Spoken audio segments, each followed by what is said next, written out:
Hi, welcome back guys. This is your friend, the MHA What If with another fanfiction. This is the move of What If Deku was rescued by Eraserhead? All credits for this video go to their respective authors, so please support the real author. Check out the link in the description for more details. Please give this video a like and subscribe to the channel if you want more videos like this. Now let's get into the fanfic. It was 9:30 p.m. and it had just started to become cold, and as much as Aizawa Shoyuda wanted to end his patrol early, he knew he couldn't. He also knew that he only had one task in this mission: find the child. Normally Aizawa isn't in on these types of missions, tending to deal with quirk trafficking rings and petty villains sprawled around. However, tonight he was on a drag bust at a house near the poorer parts of Mizudafu, not for the apparent person selling the drags. No, he was looking for the child. Believe or not, he is very good with kids. They had recovery girl on standby as well as a few more police littered around. They were hoping to keep this as inconspicuous as possible so it would be easier to catch the criminal. Everything was prepared for. All Aizawa had to do was wait for the signal from the leading hero. And, as if reading Aizawa's line of thought, he gets the signal. It seems that the green-haired woman also had plans tonight. By the way, she was sitting within her living room with a cup of tea and a bag of what was probably the drags. But, again, he's there to look for the child, so he lets the police and other hero do their jobs while he continues to move forward into the apartment. Luckily, the apartment was reasonably small, so it didn't take long to find where she was keeping the child. It was, however, what he saw that broke his cold hero heart. The kid had long white wavy hair that reached just below his shoulder blades and curled in a bit. They were wearing a male school uniform that looked burnt along his right shoulder and around the cuffs of his sleeves. Their left wrist was swollen and had two tightly looking ropes attached to it that led to a coat hanger where they were tied. However, looking into the kid's viridian eyes, he saw fear. Fear no child, no person, should have.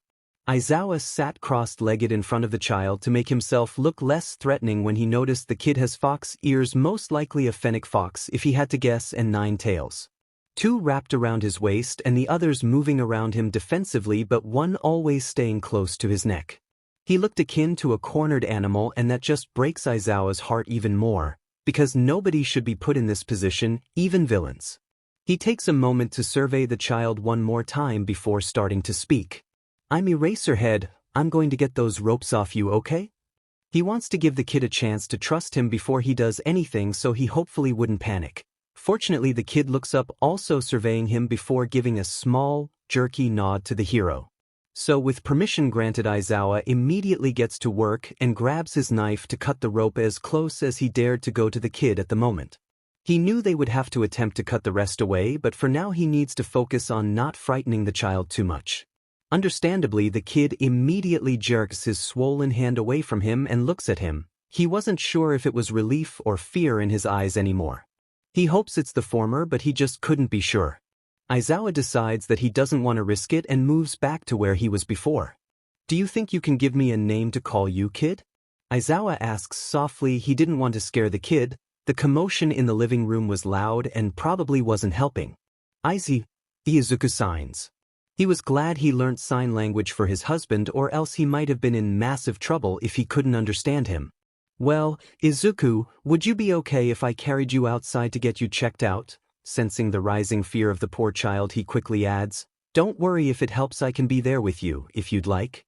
That seemed to calm the kid down again, and he sent another, less stiff, nod to the hero in front of him. Aizawa slowly goes to stand up and pick up the Chizuku, making sure the boy could see his hands the entire time. Izuku was small, Aizawa noticed. He couldn't have been older than 10 or 11. Again, fortunately, Aizawa was reasonably tall, he liked to believe, so the child easily sat against his hip. Luck also seemed to be on his side because Izuku latched onto his hero custom like a lifeline. However, it was also then he noticed that at the bottom the possible teen's leg had some fresh blood around it, making him glad Izuku didn't object to being held. He wouldn't want that injury being even worse. "I think since you told me your name, I should tell you that my actual name is Aizawa Shoyuda," he mentions briefly while the sound slowly dies down in the living room. Once again the kid nods, his fluffy white hair bounces along as well. He probably would have smiled if it wasn't for the current situation. The shouting coming from the living room was basically gone, but he would say it's safe to assume that some of the police officers were still there. Good, he wouldn't want anything that's illegal to be stolen from this house. With that in his mind, he started to walk out the room he and Izuku was in previously. Aizawa gave a quick nod to the police officers still in the house and quickly made his way to Recovery Girl. Fortunately, Recovery Girl knew sign language as well, which will hopefully help calm the on-edge child down a bit. Speaking of the on-edge child, Aizawa noticed that he had wrapped one of his tails around his wrist and another two around his waist. He wasn't sure if it was a form of affection or he was trying to protect himself by possibly using Aizawa as a human shield of some sorts, but the gesture was appreciated nonetheless. They were finally out of the apartment block by now and making their way to the edge of the road when Izuku held onto his costume tighter with his good hand, as well as the tail on his wrist becoming tighter. From the looks of it, he was most likely a prisoner in his own home, if you could even call it that.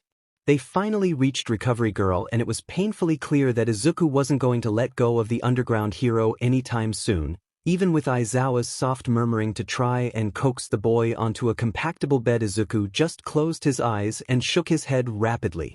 Not wanting to scare the child into possibly running away, he told Izuku that he could, if he wanted to sit next to him on the makeshift bed if that would help. And luck really must be on Aizawa's side today, because the white-haired child offered another short nod in confirmation.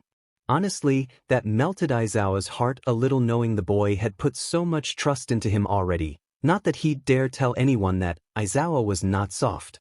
They managed to get Izuku onto the bed finally anyways, although he still had one tail wrapped around Aizawa's wrist and glancing up like he was scared that the hero would suddenly vanish. He understood why, though he was probably terrified right now and wanted some form of comfort and protection, which just so happened to be Aizawa.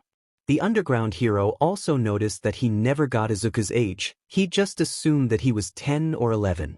He should probably do that while Recovery Girl was looking at a police officer who got injured. Izuku, Aizawa waited until the boy gave some kind of indication he was listening before continuing. Do you mind telling me how old you are? He made sure to make it sound like a question to give the boy some sense of control. 13. Izuku replied the best he would with his hands. The answer made Aizawa a little more upset than he already was, because this kid was 13 and is still so little, and it was most likely from malnutrition. However, he didn't show his opinion in the matter and gave a simple nod as he watched Recovery Girl come to them. It took a while to get everything done because Izuku fell into a panic attack once when Chiyo was checking his reflexes. He also flinched whenever she moved too quickly and then tried to get even closer to Aizawa than he already was. After everything, Recovery Girl gave the teenager a kiss on his forehead that healed then swollen wrist, which undoubtedly made him tired, but it made Chiyo's work easier as she wrapped his wrist in some compression bandages and checked his leg as well, which also needed bandages and was already starting to become infected. She explained that Izuku was also malnourished, which he had already gathered, and had some lingering effects of quirk exhaustion, which was a small surprise to the underground hero. The kid was half asleep on Aizawa when, once again, the underground hero noticed something. Izuku was staring at the stuffed bear they had brought along with them because they weren't sure how old the boy was, because none of the neighbors had told them his age. Aizawa guessed he might not have had toys growing up from just looking at the room the boy was in. He was sleeping on a blow-up mattress. So, Aizawa did the most logical thing he could think of at the time. "Chi, Recovery Girl, do you think you could pass us the bear, please?" he questioned in his usual monotone voice.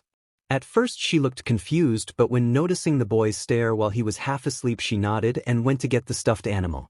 She swiftly came back and handed the bear to Aizawa, who immediately gave it to Izuku. His eyes widened a little before taking it, and he honestly looked close to tears at that point when he carefully took the bear plushie from him.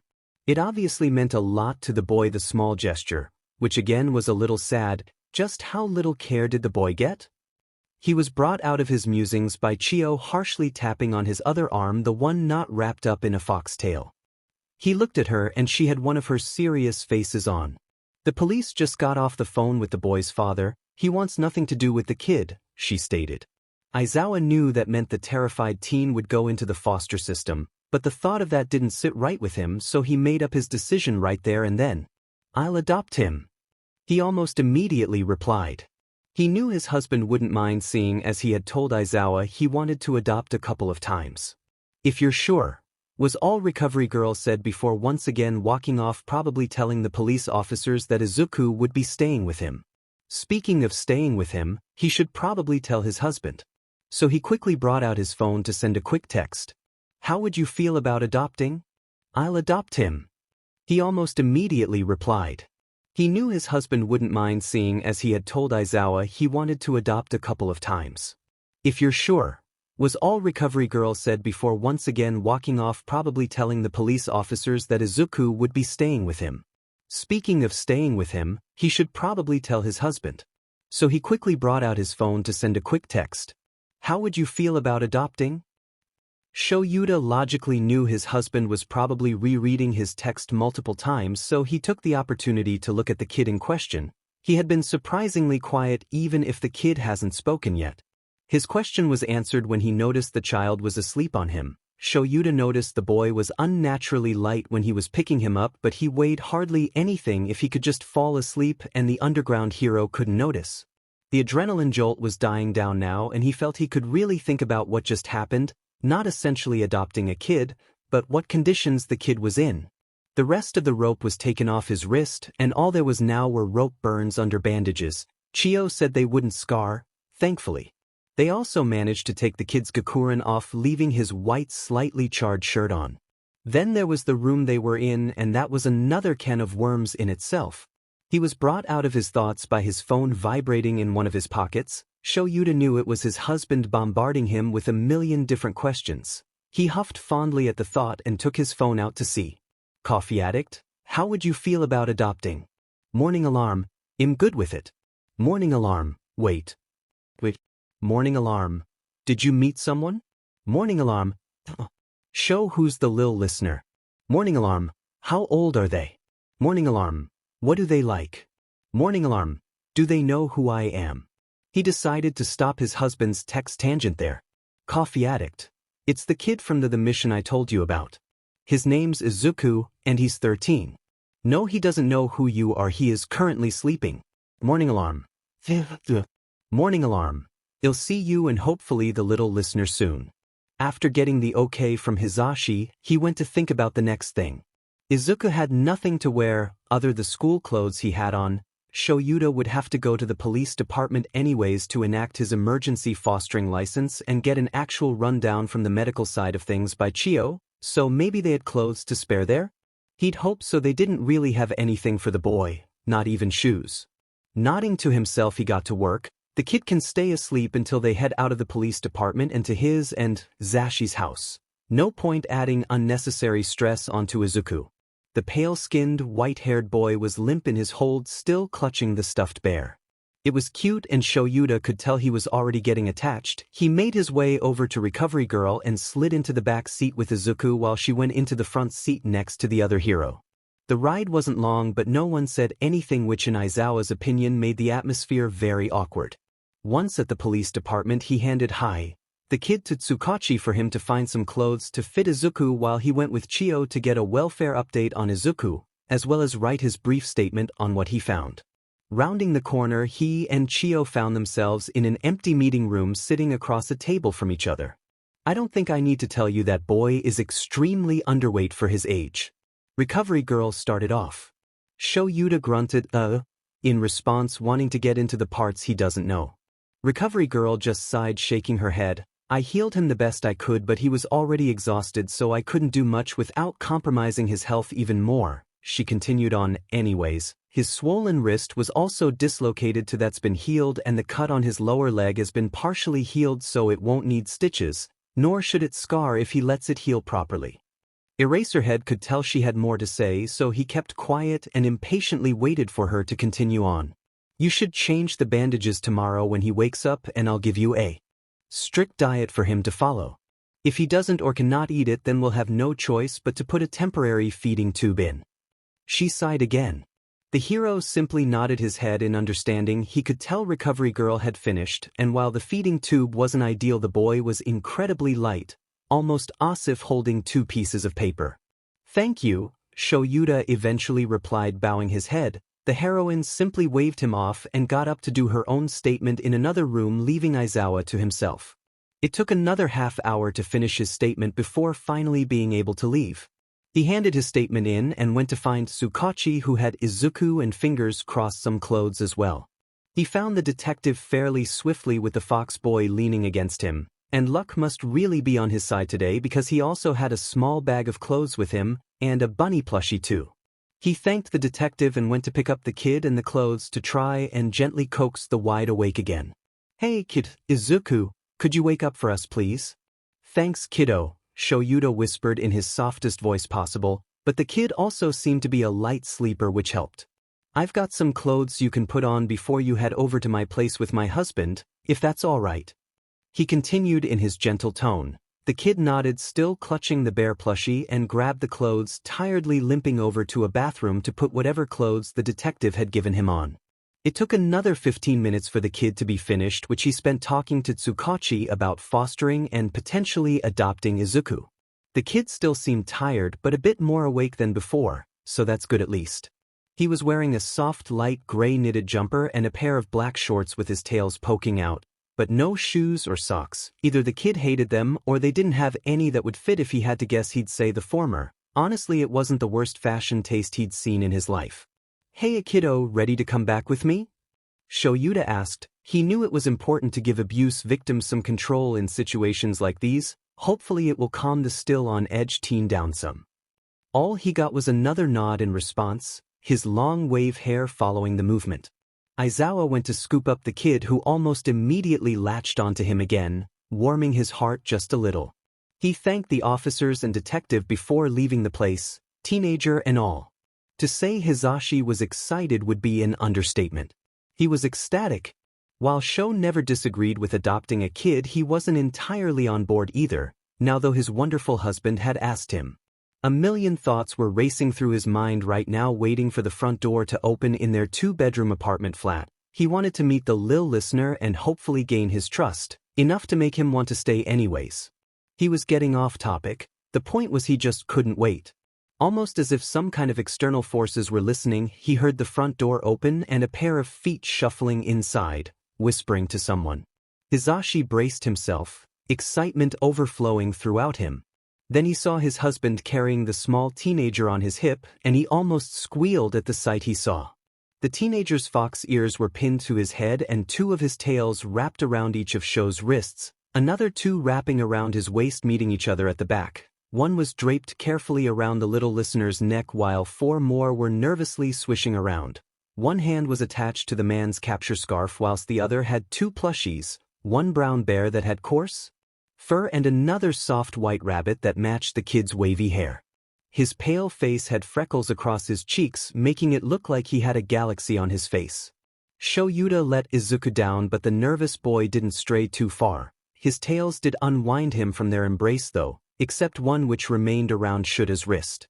Hisashi thought it was very sweet seeing how much the teenager trusted his husband already. He'd hoped that Izuku would trust him quickly as well, but he wouldn't get his hopes up yet.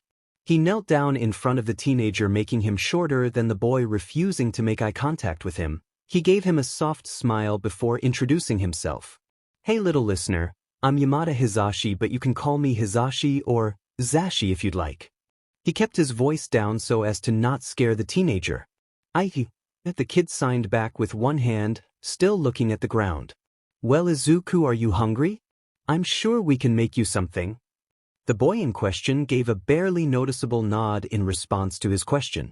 Aizawa led Izuku to the couch and put on some random documentary about birds while he went to the kitchen to prepare the teen something to eat. Hisashi would have done so himself, but seeing how skinny the boy was, recovery girl probably gave him a strict diet to follow, and he can't cook. He went to sit on the single seat they had in the living area to also watch television with him whilst still remaining a safe distance so the teen wouldn't feel trapped. The documentary wasn't that interesting in his opinion, but hey, Izuku seemed to be intrigued, so he'll put up with it. He watched the TV while his husband worked his magic in the kitchen. Hisashi was happy to be able to look after the kid, even if the boy didn't know yet. It was roughly 4 a.m. when Izuku woke up feeling extremely nauseous. He had barely gotten any sleep, too stressed out from being in an unfamiliar place despite normally being able to sleep practically anywhere. It had sent him into a panic, his first thought being to find the bathroom to vomit. Unfortunately, that didn't happen and all the contents of his stomach ended up on the floor in Aizawa's and Yamada's house. He was panicking, ivy twisting around his lungs stopping him from getting enough air, that he didn't notice the two men coming towards him from their shared room. He was a stuttering mess of sorries, tears rushing into his eyes as Izuku curled up into a ball of tails. The food Mr. Aizawa had cooked him was simple, plain rice with some vegetables. He didn't even eat much of what he was given, and now he probably seemed so rude, and Aizawa and Yamada will be mad with him and he didn't mean to, but they won't know that. Mama never did when he tried to explain, so why would they? His thoughts were racing at 100 miles a minute. He hadn't realized Aizawa crouching down avoiding the puddle of sick on the floor until his voice cut through his panicked haze. Izuku, can you hear me? You're safe. We won't hurt you. Can you breathe with me, kiddo? Aizawa took a long, exaggerated breath of air. It worked for the most part, although he was more choking on air than he was breathing it. Mr. Aizawa praised him nonetheless and continued to exaggerate his breathing until Izuku had finally calmed down. It took roughly 15 minutes for him to calm down and be fully coherent again, and by that time the vomit on the floor was cleaned up, most likely by Mr. Yamada. He saw Aizawa sitting on the floor with him holding a cat. He hadn't even realized that the two men had a cat, but it seemed pretty content to lay in Aizawa's lap with its eyes closed while the man in question was softly petting it with one hand. This is Soba, she's a rescue from a local shelter. Don't worry, she's friendly, Mr. Aizawa said. His voice was quiet with a hint of concern hidden underneath. Soba was a creamy white-colored ragdoll with gray markings around her closed eyes. She was softly purring, which was surprisingly a rather grounding sound, Izuku noted. Sorry, he quickly signed, realizing he'd just been staring at Soba all this time. Although Aizawa just shook his head and claimed it was fine, even asking if he would be okay to try and get some more sleep. He nodded to the question. He was still exhausted, and Yamada had left a cup of water on the bedside table which he'll probably drink before placing his head on the soft pillow. It seemed like a good idea anyways, and Aizawa seemed content with his answer. Standing up with Izuku, Yamada must have headed back to bed. He did end up going back to sleep, and it wouldn't be until 8:30 a.m. until he awoke again. And it wouldn't be until 9 o'clock until he had something to eat again. Breakfast was simply some porridge with fruit on the side, though he didn't actually eat any fruit. However, much like last night, his stomach did not agree with the food. At least this time it ended up in the bathroom. Lunch was similar as well, although he don't throw up, he just felt very nauseous. By dinner Izuku didn't eat anything. It wasn't worth it if he'd just be sick again, in Izuku's opinion, and he wasn't hungry anyways. This has been the most he ate in 2 years. Although that didn't stop Aizawa and Yamada from trying to get him to eat. Friday was almost an exact repeat to Thursday, except Mr. Yamada wasn't there because he had to go to his job. Aizawa, however, managed to get the time off work to take care of him. It didn't really make sense to Izuku, but the thought was appreciated nonetheless. Saturday was the exact same too, although he did try and eat a small amount of dinner. It didn't stay down, and Mr. Aizawa and Hizashi, that's what Mr. Yamada had asked to be called. He said he could call Aizawa Shoyuda instead, but he didn't have permission from the hero himself, so it didn't feel right. Said they were happy that he had tried eating dinner. Sunday was also a repeat, though Hizashi had to go to his radio station for a couple hours, meaning most of the day was spent feeling unwell, stroking Soba and getting to know the men more. It was Monday, and Shoyuda had emailed Chio to tell her that he and Izuku would be coming to visit her. He was planning to take him out to get some stuff for his room and clothes, but the kid could barely stomach the smallest amounts of food and regularly skipped the meals cooked for him. Aizawa knew that Izuku couldn't keep going like he is now. That's why they were going to see Chio to get a temporary feeding tube put in until Izuku is a healthy weight and can digest the food properly. In fact, they were heading there now. He could tell Izuku was tense. So far all he knew was that they were briefly going to Zashi and his workplace before going out briefly. He hoped the teen would loosen up a little when he realized where they worked, but he probably shouldn't get his hopes up. They just made it to UA now when Izuku abruptly stopped. He had his bear plushie in his arm, mouth slightly open. You work at U, Izuku signed. Aizawa smiled mischievously before replying, Zashi does too. Something must have clicked in Izuku's head because he quickly signed back, Is he as a hero? Yep, his hero name is Present Mike. He tends to do hero work after teaching though. Izuku nodded and Aizawa took that as a sign to start walking into the prestigious building. Zashi managed to get Izuku his own identity card which Aizawa had in his pocket so they could both enter without having to head to Nizu's office. Walking through the halls the kid looked almost mesmerized until they stopped at the heroine's office and Izuku suddenly tensed again. The kid was wearing the gray knitted jumper again with a different pair of shorts. So far he hasn't seen him wear any trousers yet, and a pair of knee-high socks that were also gray. With no indoor shoes, Izuku seemed to have a personal hate toward shoes, which he could understand. Taking them on and off is a pain. "Hey kiddo, it'll be okay. Would you prefer if I picked you up?" Shoyuta quietly questioned. He noticed Izuku liked physical affection, as well as Soba's random shenanigans around the house. But the hero doesn't talk about that, so when the short teen nodded his head, Shoyuta went to carry him on his hip before opening the door to Recovery Girl's office.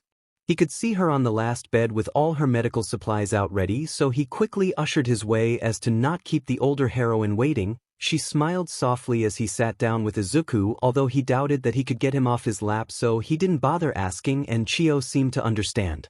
"Right then, shall we get this done?" Chiyo said she had kept her voice soft, which he was grateful for. Izuku was already stressed and he noticed that loud noises, specifically loud popping noises, seemed to frighten him more. Izuku took a deep breath before giving a short, jerky nod, hair stiffly following. He also wrapped another tail around Shuta's wrist as the heroine started to unwrap the bandages.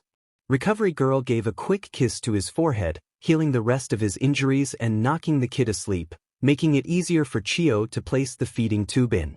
Once the feeding tube was in, he was talking quietly with Chiyo about how to properly clean the feeding tube. She asked how he was settling and he replied that he seemed to be alright. The conversation was animatic honestly. Shoyuta was just waiting for Izuku to wake up so they could go to the shopping mall. It didn't take too much longer for Izuku to wake up luckily, so he quickly said his thanks to Chiyo and picked the still drowsy boy up to leave. From there it didn't take long to head to the shopping mall, which was pretty quiet although it was a work day so most people would obviously be at work. Izuku was more aware now but still in Shuta's arms with one of his tails wrapped around his stomach while 3 wrapped around Aizawa.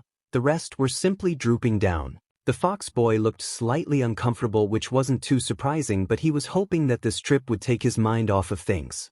They were going to a specific store, one that sold clothing items for mutant-type quirks only. He was doing his research online, and this shop had good reviews as well as some reasonably priced clothing that from the pictures looked quite comfortable. Shoyuta had told Izuku to find 5 short-sleeved tops, 5 long-sleeved shirts, 3 jumpers or hoodies or cardigans, 2 or 3 trousers, 2 or 3 shorts, 10 pairs of socks. Apparently the washing machine eats them according to Zashi, and some underwear. He would go buy some shoes, but Izuku hardly wore the black boots that fit him, so it didn't seem necessary. Although Shoyuta gave the fox boy the option to pick out 2 things he would like no matter what they were. So far everything was going successfully. The boy had most things minus 2 short-sleeved tops which ended up joining his pile of jumpers and cardigans. Aizawa noticed the boy wasn't a fan of fabrics touching his fox ears, and the 2 extra clothing items went again to some knitted jumpers he found and liked. Now they were heading to a furniture store to find the boy a duvet, some extra pillows, and whatever decorations he wanted. To be fair, he knew he probably wasn't the best at this kind of thing considering almost all the decorations Hizashi had brought, although the ugly cat door stopper by the door leading to the living room he did. But Izuku always seemed unsure when he wanted something. That's how he knew what the teen wanted. In the end they got a pastel green duvet cover, 1 white pillow with a bunny placed in the center and another black pillow with cartoon cat faces spread across it. There were no posters though, but they did get 2 soft bean bags, both a cream color, to go in the corner of the bedroom. In fact, they were just about to leave when Shoyuta noticed Izuku looking at something. It was another plushie, but it was a cat that looked very similar to Soba, and even if Izuku didn't want it he might get it anyways. He ended up buying the Soba cat plushie which Izuku was carrying with his bear teddy. He had the softest of smiles on his face which melted Shuta's heart just a little more. No, he was not soft. Even better, the discomfort on the teen's face is gone now too, hopefully until dinner arrives, but they can cross that hurdle when they get there. Heading home, Shoyuta couldn't help but smile as well, carrying the boy in his arms as Izuku slowly drifted off to sleep. He ended up buying the Soba cat plushie which Izuku was carrying with his bear plushie. He had the softest of smiles on his face which melted Shuta's heart just a little more. No. He was not soft. Even better, the discomfort on the teen's face is gone now too, hopefully until dinner arrives, but they can cross that hurdle when they get there. Heading home, Shoyuta couldn't help but smile as well, carrying the boy in his arms as Izuku slowly drifted off to sleep. Izuku has been staying with Hisashi and Shoyuta for 3 weeks now, and in his honest opinion, it's great. Neither men yell at him or hurt him to the point he can't move or do anything he feels remotely uncomfortable with. He likes it in their 3-bedroom apartment. It's homey and sweet, and he doesn't feel dread rising up inside him when he's about to fall asleep. It's a nice feeling. Although there were a couple mishaps, like the first week where he couldn't keep his food down and the panic attack he had when Shoyuta had helped with the feeding tube the first time, but he wasn't screamed at and had random things thrown at him. Hisashi is really kind. He showed Izuku what movies were, and while he doesn't really understand why they kept singing, it was fun to watch. Shoyuta is also super nice. He shows it in more subtle ways than Hisashi does, with head pats and small praises. He also showed Izuku how to bake cookies. He really enjoyed baking, although when attempting to eat them it didn't work out. In summary, both men are great and he really likes it here. Soba is also amazing too. She's soft and tends to sleep in Izuku's tails or lap. Couple times Izuku has also fallen asleep with Soba as well. She is also a funny cat, falling off of her perch in her sleep. It worried him at first, but she always landed on her feet, so he's just going to assume that it is fine. Another fact about Soba was that according to Shoyuta, she has a quirk. Shoyuta says it's most likely a calming quirk, which might be why Izuku feels so safe here. However, there's no way to test it other than when her galaxy blue eyes start radiating a hospital blue color. They went to the vet about it when they first rescued Soba, and they said it could be, but they couldn't be 100% sure because it's a very weak quirk. Hisashi was overflowing with excitement and nerves. He couldn't wait. His amazing husband just said that they could finally ask Izuku whether or not he'd be okay if they adopted him, and he just couldn't wait. They were going to ask after their dinner since Izuku would still be with his feeding tube, and that was going to be done in 15 minutes, Shoyuta had told him. The teen was currently asleep with his tails wrapped around him and Soba on his feet. Silly cat. Dinner was yaki udon, and of course Sho made it to his top quality standards as usual. Honestly, if his husband wasn't a teacher and hero, he might as well be a chef. Anyways, they finished their dinner, and before they all headed back to the living room, Sho began to speak. Izuku, we want to talk to you about something. Izuku visibly tensed. What do they want to talk about? Have I done something wrong? What if dash? Before his trail of thought got any worse, Hisashi intercepted. Don't worry, little listener, it's nothing bad. You aren't in any trouble. He practically chirped. He had one of his bright smiles on, but not the present Mike smile he saw on the news one day with Shoyuta. He's right. Now Shoyuta was speaking in his usual monotone voice that was even softer than usual. We just want to ask you a question. It's okay to say no, though. Izuku nodded slowly, still a bit wary of the conversation about to be had, with more confusion slowly creeping in. We would like dash. Before finishing, Shoyuta got cut off by Hisashi. We would like to adopt you. Hisashi sounded like he was on the edge of using his quirk, but that's not what he was focusing on. They want to adopt me.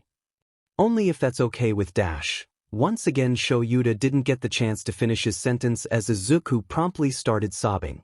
Soba saw this as her cue to promptly hop onto the teen's lap and rub her furry head against his arm, practically begging to be petted, which he obliged to.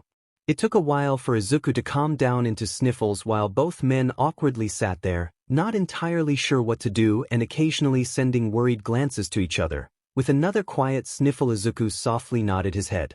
Would it be okay to call you Dad and Papa? Izuku almost silently whispered, his voice not used to be used often and stuttering over his words, but the two heroes had heard the question loud and clear. If you'd like, was the reply he got from Sho, his dad, before being swooped into a hug by Papa, who was on the verge of tears. Soba meowed indignantly before scampering off somewhere else in the home, a home that he could now forever consider his home too. It didn't take too much longer for his dad to also join the hug, and the three of them slowly migrated towards the living room for yet another question to be asked. This time it was Papa who asked the question. Would you want to change your family name or are you okay with what you've got now? Still in a hug, it was then that Izuku remembered he never shared his full name with the two men. That didn't change his answer though, as he pulled his hands away from Papa, instead wrapping two tails around him instead. Change it please? Sure thing, little listener. You'll be under the name Ayama since me and Sho are both pro heroes. At that his dad nodded before continuing for Papa, which while they're his dad and Papa, we wouldn't want anything happening to you if someone found out what our actual names are to try and harm us. That made sense to Izuku. He heard from the kids at school that the reason the heroes used aliases was to keep their families safe. But still he wouldn't have to deal with being associated with his mama anymore in all but blood, which no matter how cruel that may seem, he was glad. Mama always scared him from as young as he could remember. At this thought he hid his head in Heiza Papa's shoulders and started to silently cry once again. His Papa rocked him back and forth, rubbing small circles onto his back. Izuku felt happier than he ever had in a long time. The past weeks had been an emotional roller coaster for him, but he's glad that he met Eraserhead, Aizawa Shoyuta, his dad, that fateful night. They spent the rest of the night watching movies with singing princesses, after his Papa removed the formula currently giving him food. Izuku was happy, and with a bunch of warm emotions and a cat on him, he slowly fell asleep in his Papa's arms when they were watching a movie about a mermaid and a prince. The two men as well couldn't be happier as their family finally felt complete. Both of them eventually ended up falling asleep on the sofa.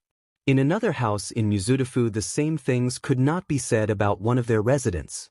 Katsuki was angry. No, he was furious. It started off a normal day, until the old hag yelled from downstairs saying they need to talk. Then the day wasn't so normal. Auntie Inko had been arrested, although he wasn't told why, and that annoyed him, and that Auntie Inko's trial would be in 3 months. Katsuki decided to do the obvious thing and ask why she'd been arrested, and the answer added the cherry on top of his anger cake. Apparently she had been arrested for usage and selling of drags. Kingy drags? He's never seen Auntie anywhere near drags. The worst he ever saw was her getting drunk when he was having a sleepover at Deku's house but it got worse. Of course it did. Turns out that Deku managed to lie his way into the police and heroes believing Auntie had abused and neglected him. Katsuki calls bullshit. Auntie Inko was always so kind and caring when he was around, even when she was sick and her pupils kept dilating. He asked if he should call an ambulance for her once, but she said she was fine. She was after she slept. Auntie also cooked good food and never left him hungry, not once. He always left feeling full. This just proves that surely if she made sure Katsuki was full, she'd do the same with the DMN nerd. He remembers when they were both 7, Deku had not been to school for about 3 months before coming back, more quiet and reserved than usual. This annoyed little Katsuki. Deku was always loud and passionate about quirks or heroes or whatever, but this Deku was quiet, and he didn't like it. So he asked, and older Katsuki remembered the absolute shit the nerd spewed out. According to 7-year-old Deku, Auntie Inko trapped him in a room for a couple months and hurt him. So in his younger self's logic, he slapped the nerd and screamed at him to stop lying before running off. After a month the loser was back to his ways anyways, so it was nothing. This kept happening. Deku would miss months worth of schooling, come back barely saying a word, another couple months go by and he's back to normal. When they were 11, Katsuki noticed the nerd didn't call him Kasichin anymore, referring to him as Katsuki, or occasionally, Baku. Good, if you asked him. The nickname was stupid, and if it wasn't for his popularity at school he probably would have been mocked for it. The stupid nerd had missed about 5 months of school recently, the longest he's ever missed, and another week from when his parents told him Auntie Inko was arrested. Deku stops going to Aldra. It affected no one, of course. Nobody liked the shitty nerd anyways, even the other quiet extras didn't. They were all happy-go-lucky that Deku was gone, but not Katsuki. Katsuki was peeved. Auntie Inko was amazing, the best even. He knew Auntie since he was a baby, and even then the old hag told stories of them when they went to high school together. So for Deku to claim such FNG nonsense made him want to pummel the demon nerd's stupid face into a brick wall until he was bleeding on the ground. Katsuki swore to himself, the next time he saw Deku he would make him pay. Also, I realized I never found a picture of what Soba looks like, so here Izuku would admit that being at UA other than for Recovery Girl was strange. First he was going to meet the principal of UA, Nizu, which was honestly amazing since Nizu is one of the smartest beings in Japan and possibly the whole world, so that his dads could officially adopt him. After he was going to visit Recovery Girl to get the feeding tube changed early, Dad also needed to talk to Recovery Girl about something. The rest of the day he'd spend in the teacher's office or one of his dad's classrooms. Izuku was told all the heroes/teachers already know he'll be there, which does ease his nerves a bit. Dad and Papa were both in their hero costumes, and while Dad's didn't look too different from his everyday wear, Papa's will always be strongly different in Izuku's opinion. It's most likely the hair. Izuku was wearing a mint green knitted jumper that was very soft, a white flat-collared shirt simply because he thought the two matched, a pair of black shorts and white high-knee socks. His black boots his papa gave him were at the front of the school, and he was wearing no slippers. You can never be too sure that there are no thumbtacks inside them, of course with a plushie, this time the bunny one, while currently walking to the principal's office. His papa was about to knock when the principal called out in a cheery voice, "Come in." They all walked through the door together, Izuku a little more hesitantly than the two heroes already well used to the principal's antics. Izuku shifted nervously, wrapping two of his tails around Papa's wrist and another two draping around his shoulders. The principal just smiled. "So this is Izuku-kun?" Principal Nizu questioned. Izuku nodded, but didn't bow. While he respected the hero in question, he would feel vulnerable since he couldn't tell exactly where the other person might be. He would much rather be considered rude than lying on the floor in pain. The principal just smiled wider, almost a little insane looking, and turned to look at his dad and Papa. "And you two are 100% ready to adopt Izuku-kun?" the mammal asked. His dad let out a small "sure," while Papa let out an excited "yeah," but still managed to keep himself from shouting, something he will forever be grateful for. Nizu, still smiling, spoke again. "Alrighty then, if you will sign the papers then we can make it official." He handed the many papers over to the two heroes who were now sitting with Izuku leaning against his papa, wrapping and unwrapping another tail around his own wrist. Honestly, the paperwork looked boring and Izuku wasn't that interested to see exactly what his dads were doing. Until his dad handed the paperwork back over. "Perfect, thank you, I'll hope to see you again, Ayama-kun." The possible chimera chirped. The newly Ayama Izuku nodded his head in response and stood up with his now official parents. Both heroes said their thanks to the principal before walking out the door and heading to the nurse's office. The walk to the Recovery Girl's office was in comfortable silence. Before this time his dad, which currently he still couldn't believe that he was just officially adopted, knocked on the door of the infirmary. He squeezed Papa's wrist with his two tails slightly and received a warm smile in response as the heroine opened her doors. Luckily, school hasn't started yet, so no one was there, and Izuku took the farthest bed on the left as usual.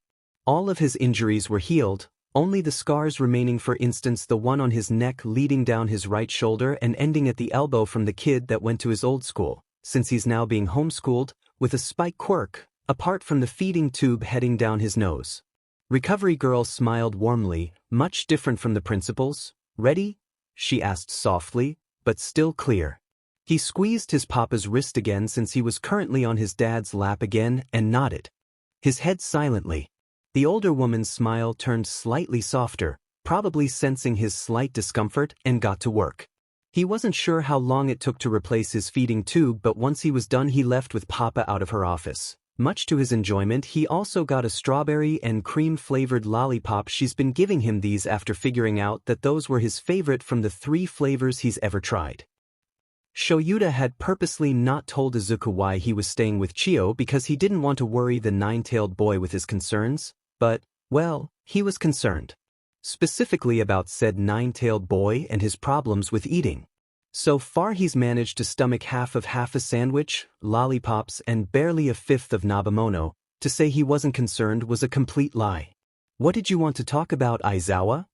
Chio immediately questioned after deeming Zashi and Izuku were far enough away.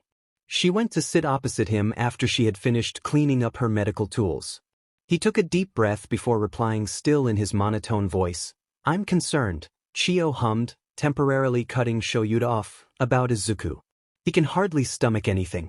I was wondering if you think it's worth a permanent feeding tube." Chio stopped to think, leaving a slightly tense Aizawa in suspense before finally replying, "We'll give it another month." It's obvious the boy probably was never fed the right amount from a very young age. What horrible parents. Shoyuta hummed in agreement because, yes, from what he figured out about the woman Inko was a terrible, manipulative person, let alone mother. He let out a sigh before standing up and once again giving his thanks and a small bow towards the older heroine. Shoyuta went to leave Recovery Girl's office and head to the staff office where he'll meet up with his son and husband, before heading off to his small homeroom of 14 pupils. Izuku didn't know what he was expecting, but this was not it. He was with his papa taking a deep breath before giving a shaky smile to him, receiving a warm, caring smile back before papa opened the door greeting anyone inside the room with an enthusiastic hello. Izuku walked in slowly after, another tail wrapped around his wrist, meaning 3 of Izuku's 9 tails were wrapped around Hisashi's wrist, not that he minded. To immediately be met with a high-pitched squeal and something wrapping around him, tightly. Automatically Izuku let go of his papa's wrist and let out a hoarse scream and went stiff. All of a sudden he was no longer in Yu. He was back with Mama, with her using her quirk to bring him closer to tightly wrap ropes around his wrists, then giving tight suffocating hugs, before leaving to grab a knife or something to make him bleed, but not enough for a hospital trip. Oh God, if he makes one wrong move the injuries will be worse and she'll be mad at him, then Izuku will be trapped even longer. Vaguely he recognized he was hyperventilating and none of this was real, but it was the thought that it could be real and everything that happened in the past 3 weeks wasn't actually real but a sweet, sweet dream. And then something soft was mumming to him but he couldn't think what, and he was still hyperventilating. He needed more air, but there just wasn't enough.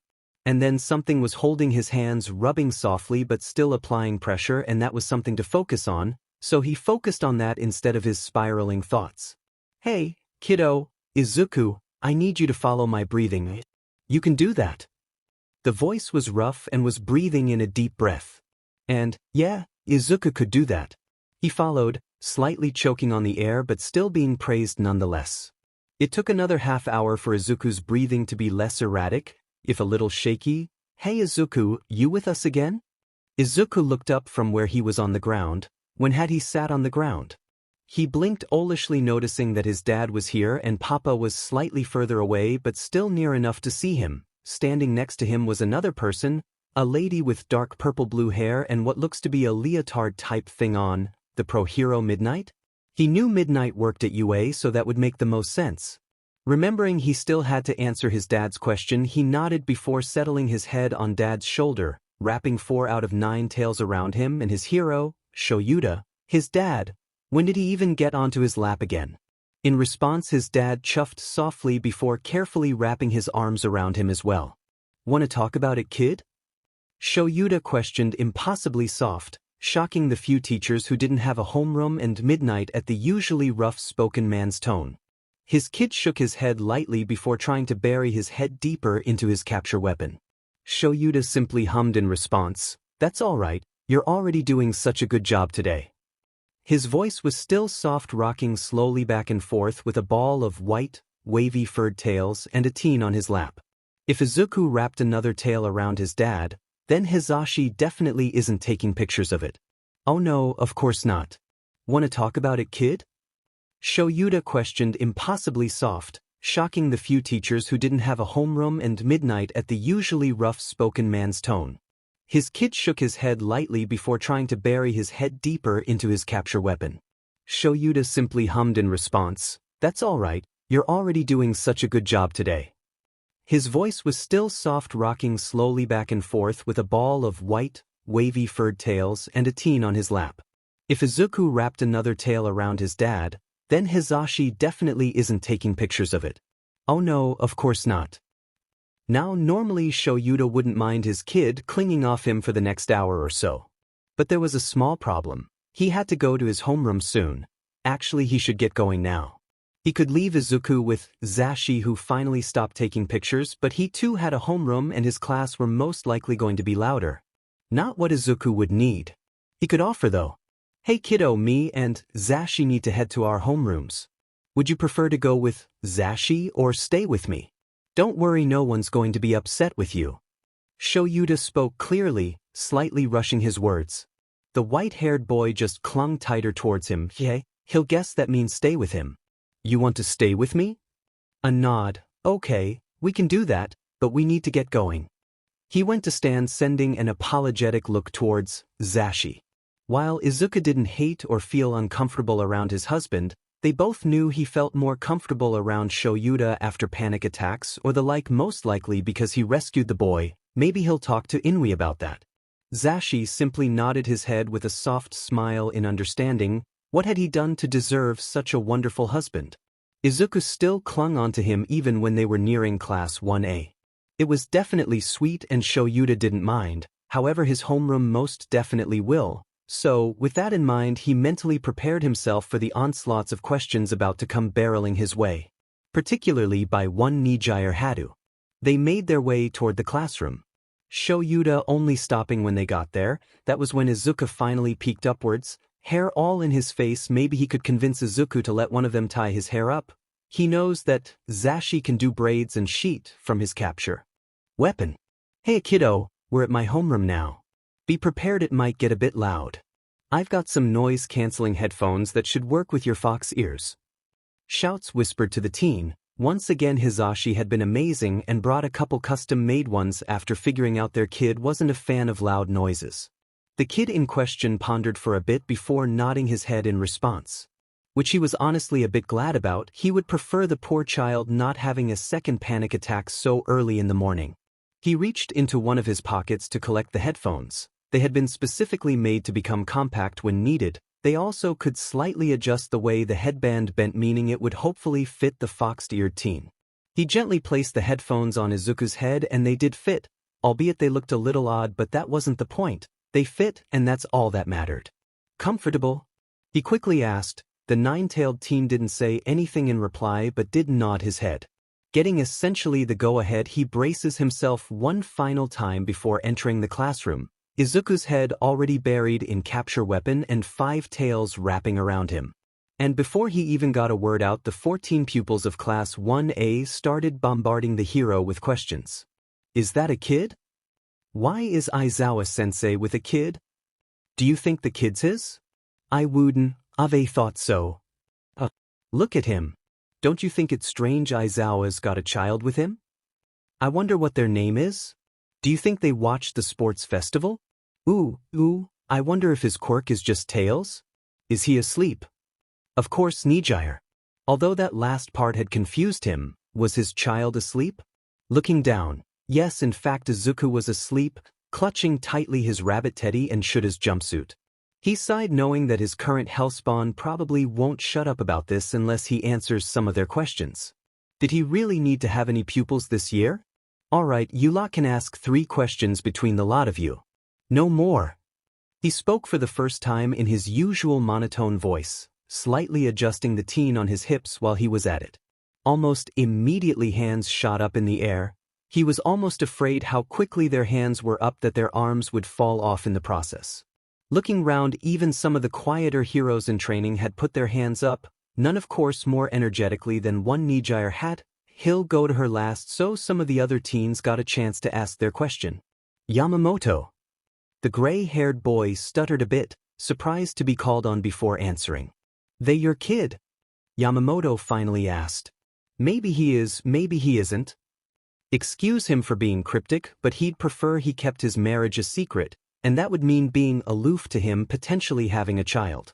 The gray-haired teen visibly deflates from the disappointing answer, most likely wanting to get some gossip about the hero's life outside of teaching. Kobayashi. The vibrant purple dragon girl visibly shone at getting the opportunity to ask a question. How old is he? She practically beamed. 13. Nijire.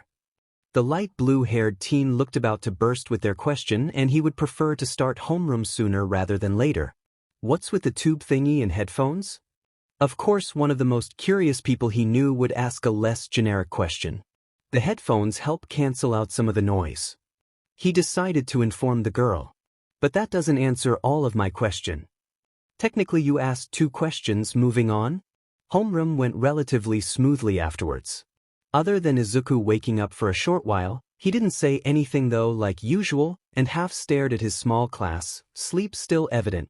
Poor kid, he might have had some sort of flashback during his panic attack. He noticed that tended to take a lot of energy from the boy mixed with recovery girl's quirk.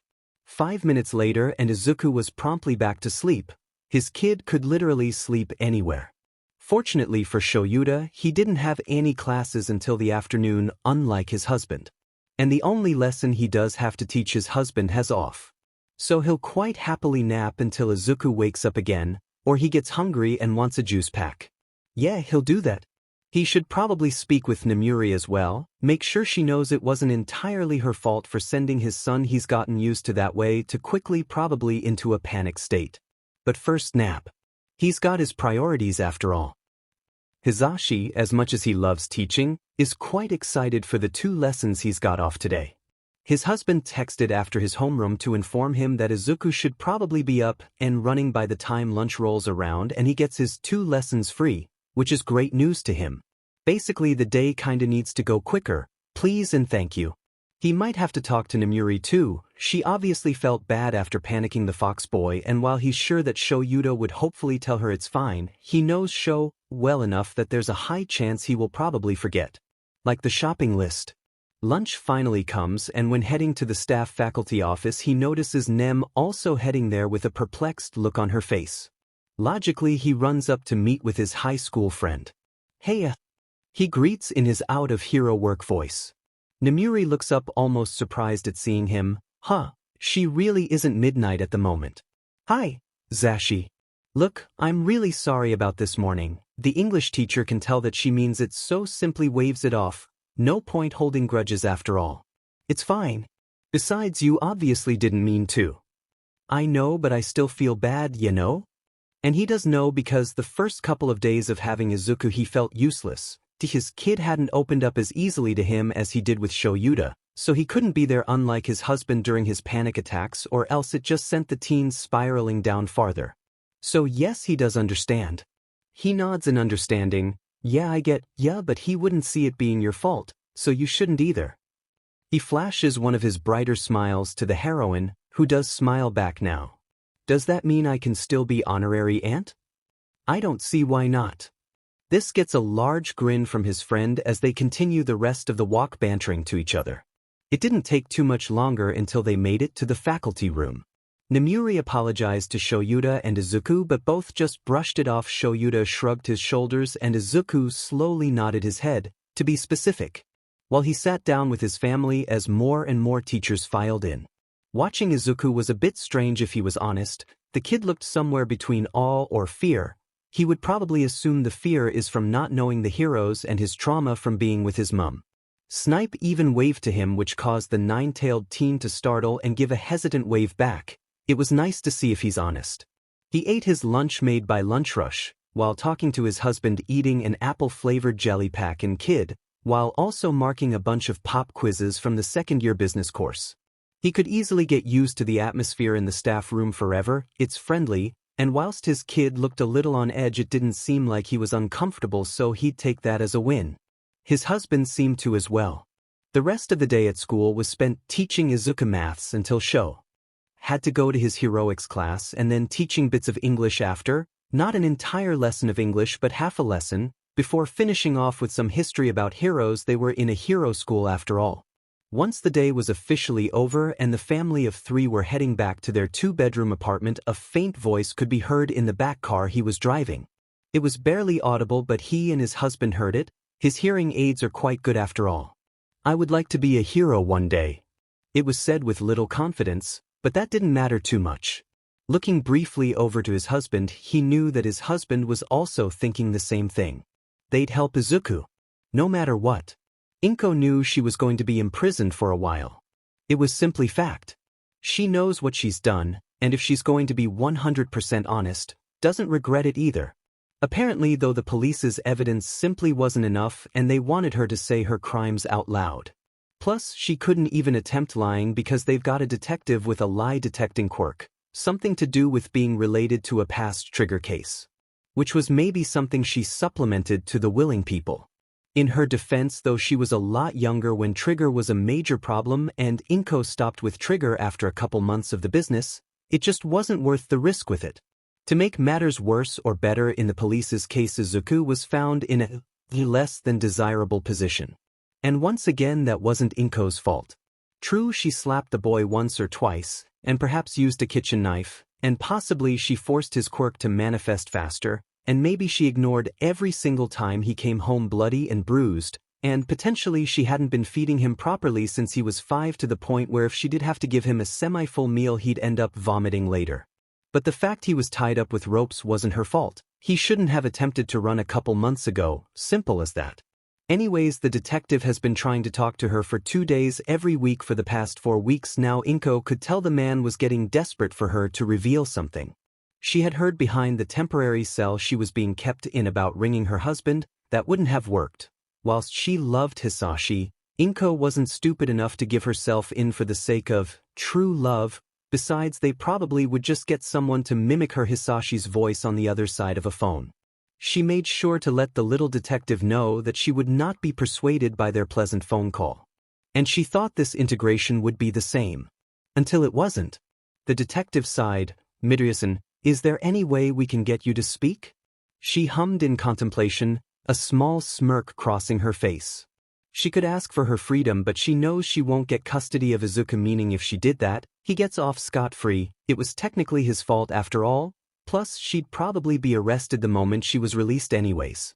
However, she could say she'd only talk if the boy was there. That way she could cause maximum damage to the boy. Inko's smirk soon became a sadistic grin. Yes, that was a good idea. I'll talk if Izuku's here. She grinned evilly. Detective Tsukachi gulped. Is there any other ways to possibly convince you? No. She got a nod in reply. I'll see what I can do. Goodbye, Midoriya-san. With that, the detective left. She was left inside her head as she was taking back to her temporary cell. This will be good. It was too early. It was the weekend and Shoyuta had about 4 hours of sleep since coming back from his 2 a.m. patrol. This makes it roughly 8 a.m. considering he didn't actually sleep for the first 2 hours, getting himself a peach nutrition pack, grading essays of 3rd years, and then finally having a warm shower before hitting the hay. So to say he was pleased when a phone call woke him up would be a complete lie. What was the first thing he said when he answered the call? It might not be friendly, but whoever called him should have expected that from waking him up at 8 a.m. on a Sunday morning. Eraserhead, sorry to wake you up so early. I know you don't like it. Tsukachi sighed through the phone, an obvious sign of his stress, but we've got a problem. Shoyuta almost instantly awake after hearing those 4 words. What problem? He rushes to ask.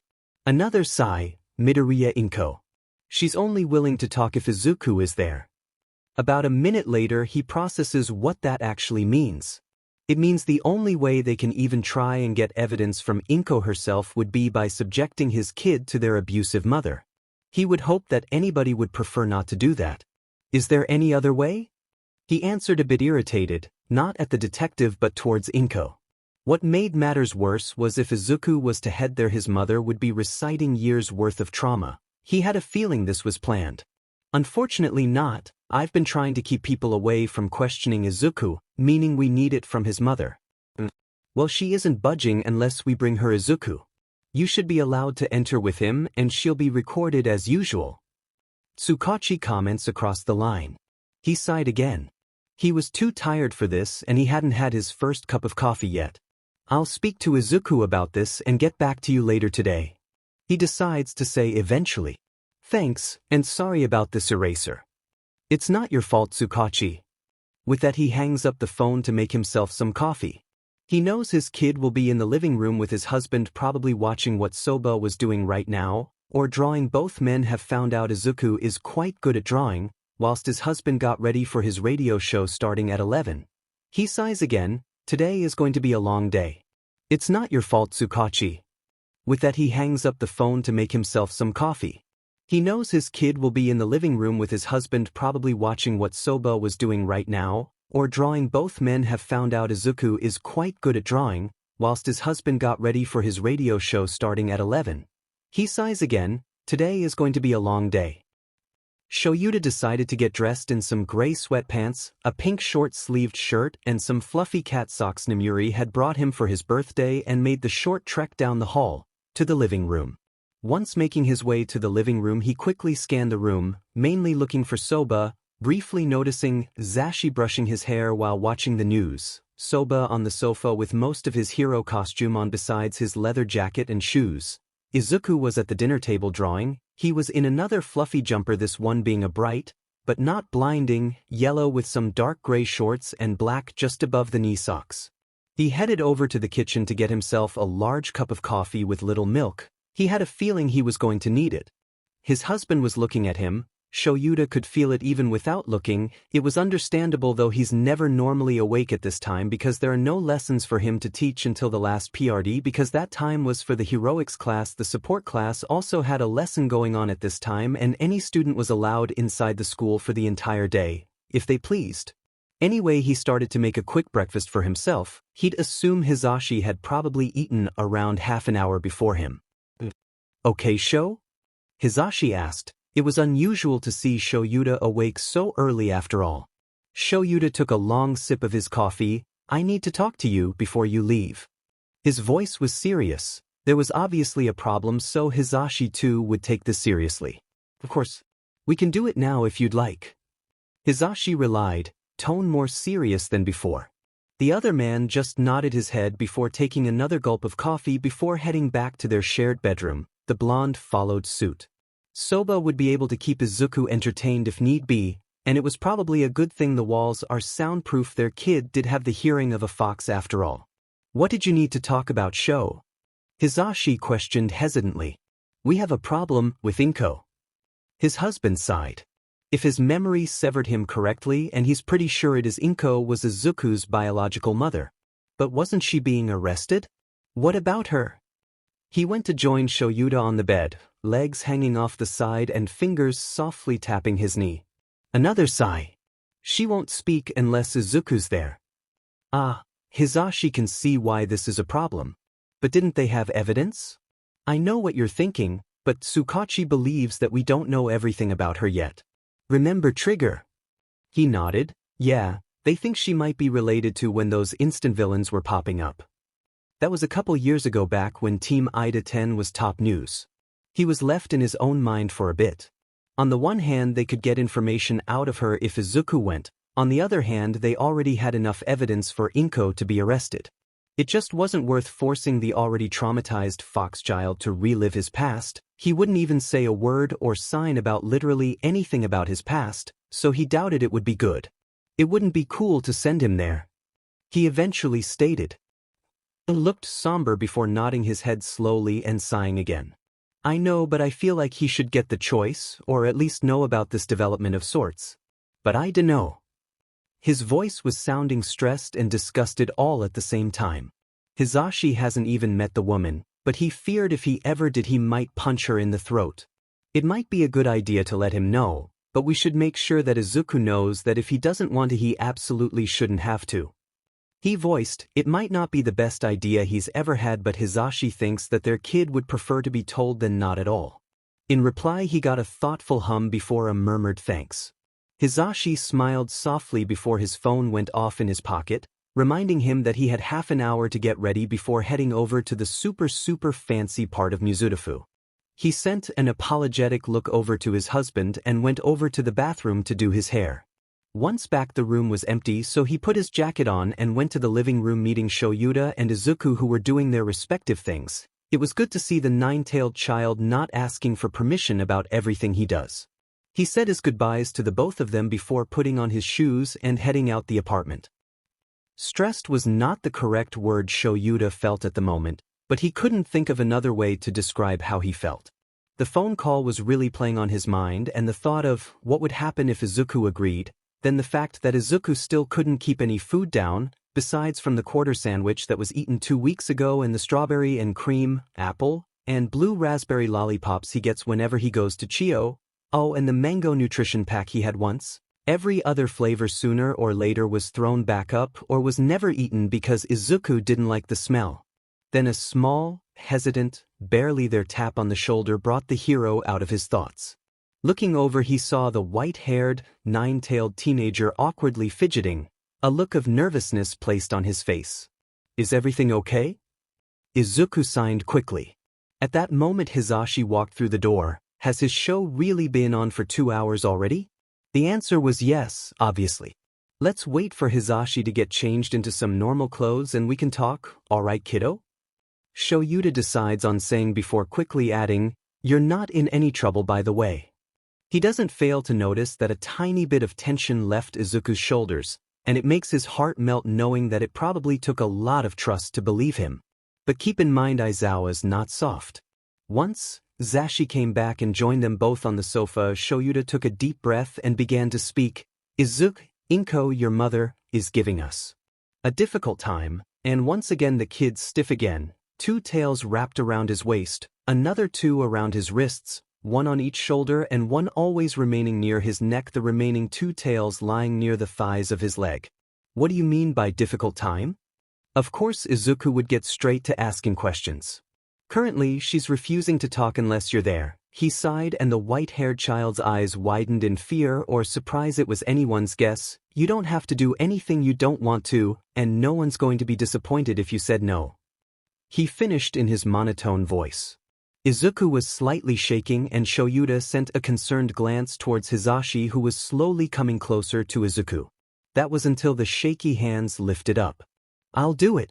Are you sure, little listener? No one's gonna force you to. Zashi spoke calmly, clearly not wanting Izuku to agree, and he felt the same, but this wasn't his choice. But Izuku just nodded his head again.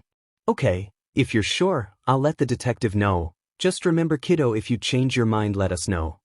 Another nod was given, albeit a little smaller than before. At this he left the room to phone back Tsukachi. Once Shoyuta was in his bedroom with the door closed, he went to click Detective Tsukachi's phone number. It rang once. It rang twice. And then the detective picked up. Eraser, do we have an answer? The stress could still be heard on the other side of the phone. We do. Eraserhead sighed. And?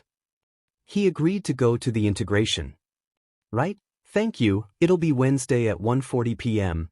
Tsukachi replied, sorry again Eraserhead. And with that Detective Tsukachi hung up the phone. He'd just have to wait until Wednesday to see what awaits the meeting. He agreed to go to the integration. Right? Thank you, it'll be Wednesday at 1:40 p.m. Tsukachi replied, sorry again Eraserhead. And with that Detective Tsukachi hung up the phone. He'd just have to wait until Wednesday to see what awaits the meeting. Nobody was prepared for Wednesday.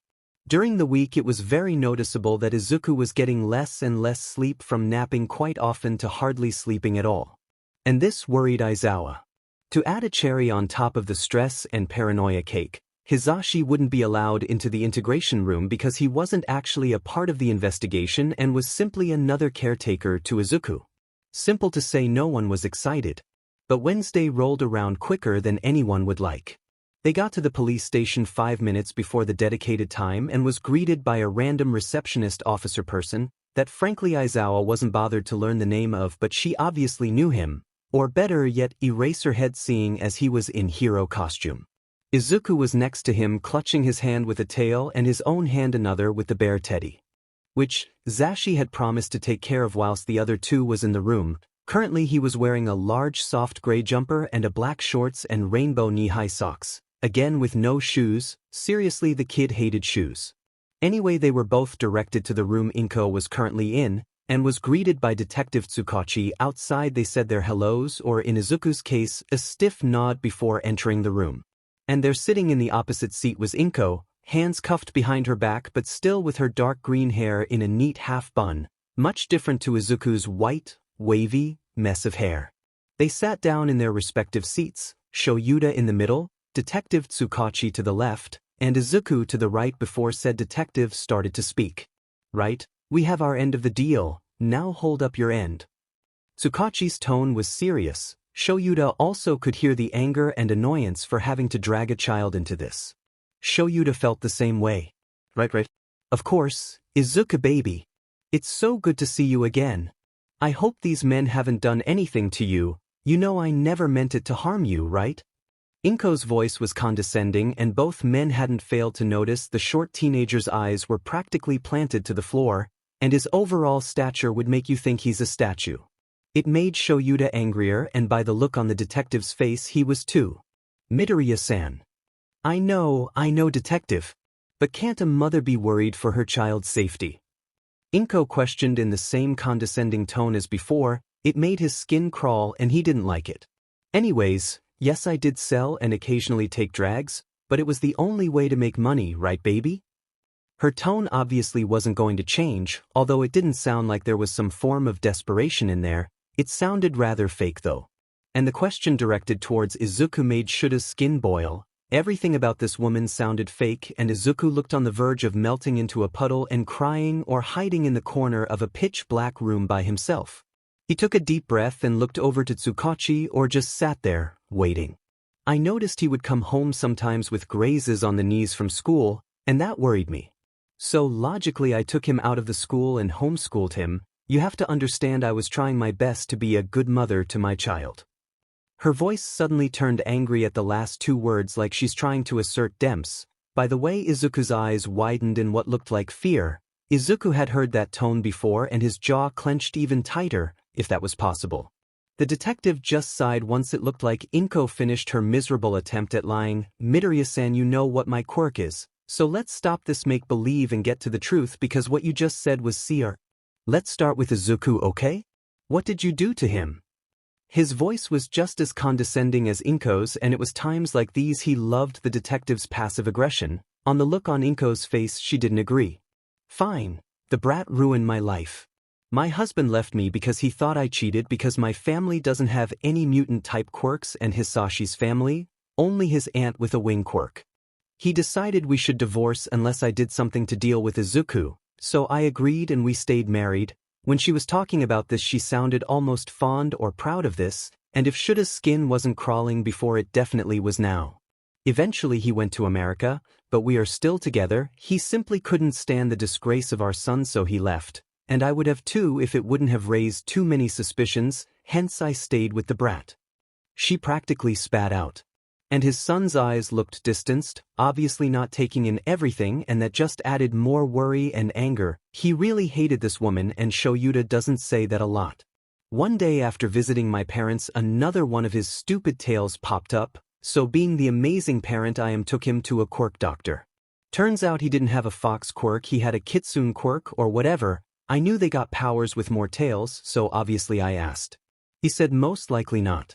Which made his quirk useless and he wouldn't shut up about anything. She paused, her face looked like she was contemplating something.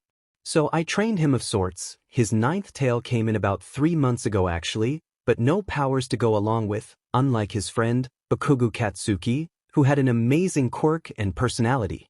All my hard work was going to waste and I was angry. Who wouldn't be? It sounded like she genuinely thought this, and Shoyuta, who faced tons of quirk discrimination in the past, was carefully hiding his fury under a thin mask of calmness.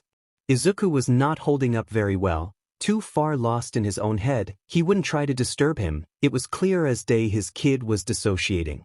So I chose to slap him or kick him, occasionally got the kitchen knife out to scratch his arm, enough for it to scar but not hospital. Sometimes legs too, but I couldn't make it obvious. You know how it is? What was that supposed to mean? So enough for that to hurt but not scar. He would come home from school all bloodied and bruised too. I liked that, so I hid the medical supplies, let him suffer, more fun for me. She was smiling now and the skin crawly feeling came back, not to mention the almost feral atmosphere bouncing off Tsukachi. When he was 3 I stopped the constant meals and they got smaller and smaller. He'd get 2 glasses of water a day and half a meal at lunch.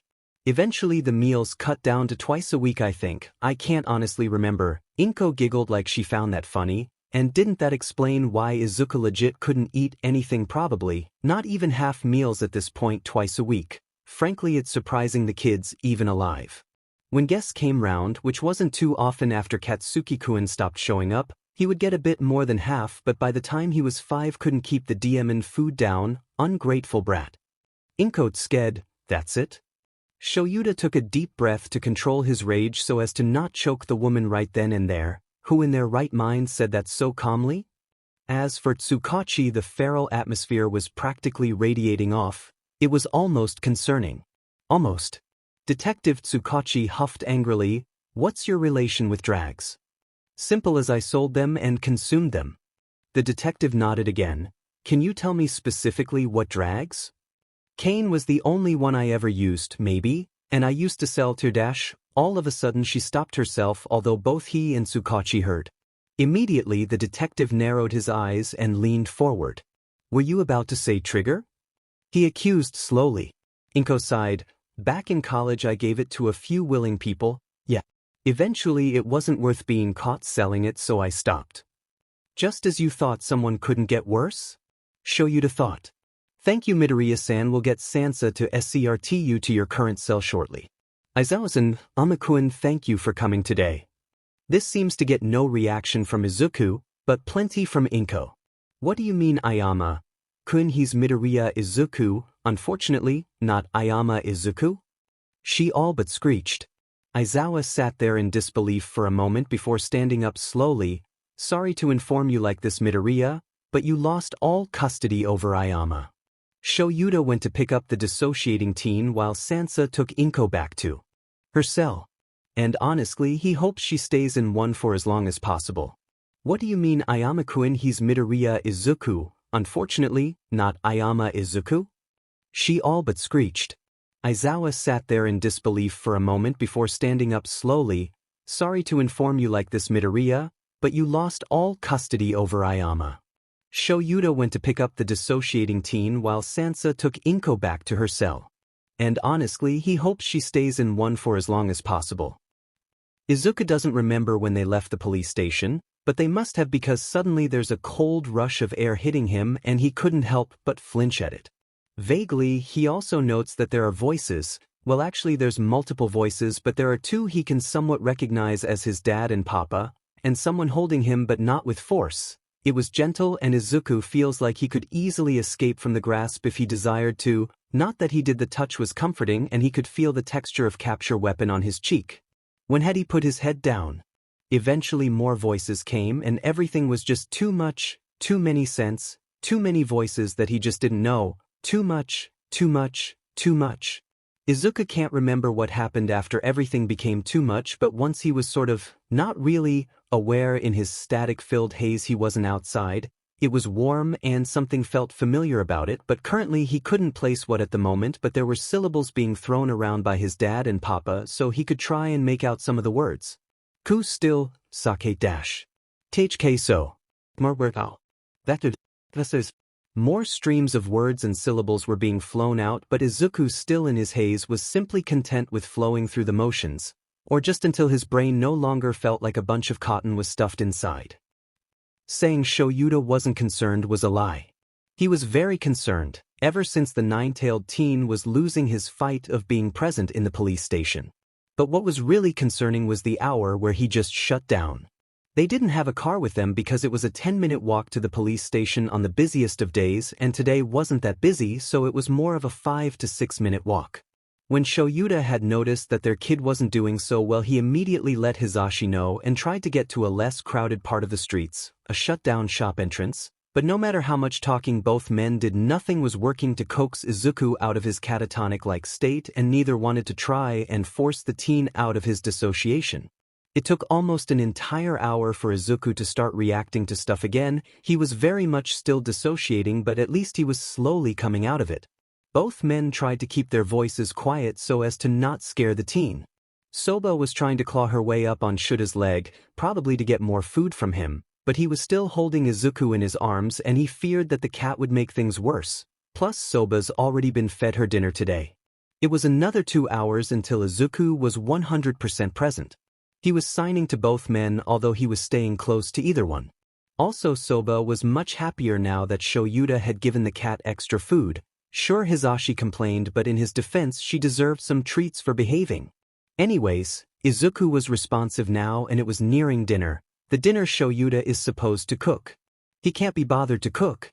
Hisashi was sitting next to him doing what was probably grating, seeing as he was allowing Izuku to look. Both men decided it was better to not let Izuku see their hero work, so it was pretty easy to gain his attention, seeing as the man found practically any excuse to not do any paperwork of any kind, teacher or hero. What would you say to a takeaway? Shoyuta asked. His husband and Izuku both looked up before Hisashi said, same place, same food? He was smirking. Shoyuta was just glad he wouldn't have to cook tonight. Today had been a long day. Sure. Would you want to try anything, kiddo? Wouldn't matter if you can't stomach it, nor do you have to eat everything. He decided to question. Izuku simply shook his head, a shy smile on his face. Shoyuta nodded his head in understanding. He doubts vomiting will help the nine-tailed teen to feel any better about half his backstory being spilled, like it just didn't matter. About half an hour later, the takeout came and both men started eating. Hisashi was talking with Izuku, who had already started eating from the feeding tube 5 minutes ago. Shoyuta occasionally adding his own comment here and there. It was a calm, homely atmosphere. Honestly, it was surprising how nicely the tailed teen fit into their family, not that either men mind. About half an hour later, the takeout came and both men started eating. Hisashi was talking with Izuku, who had already started eating from the feeding tube 5 minutes ago.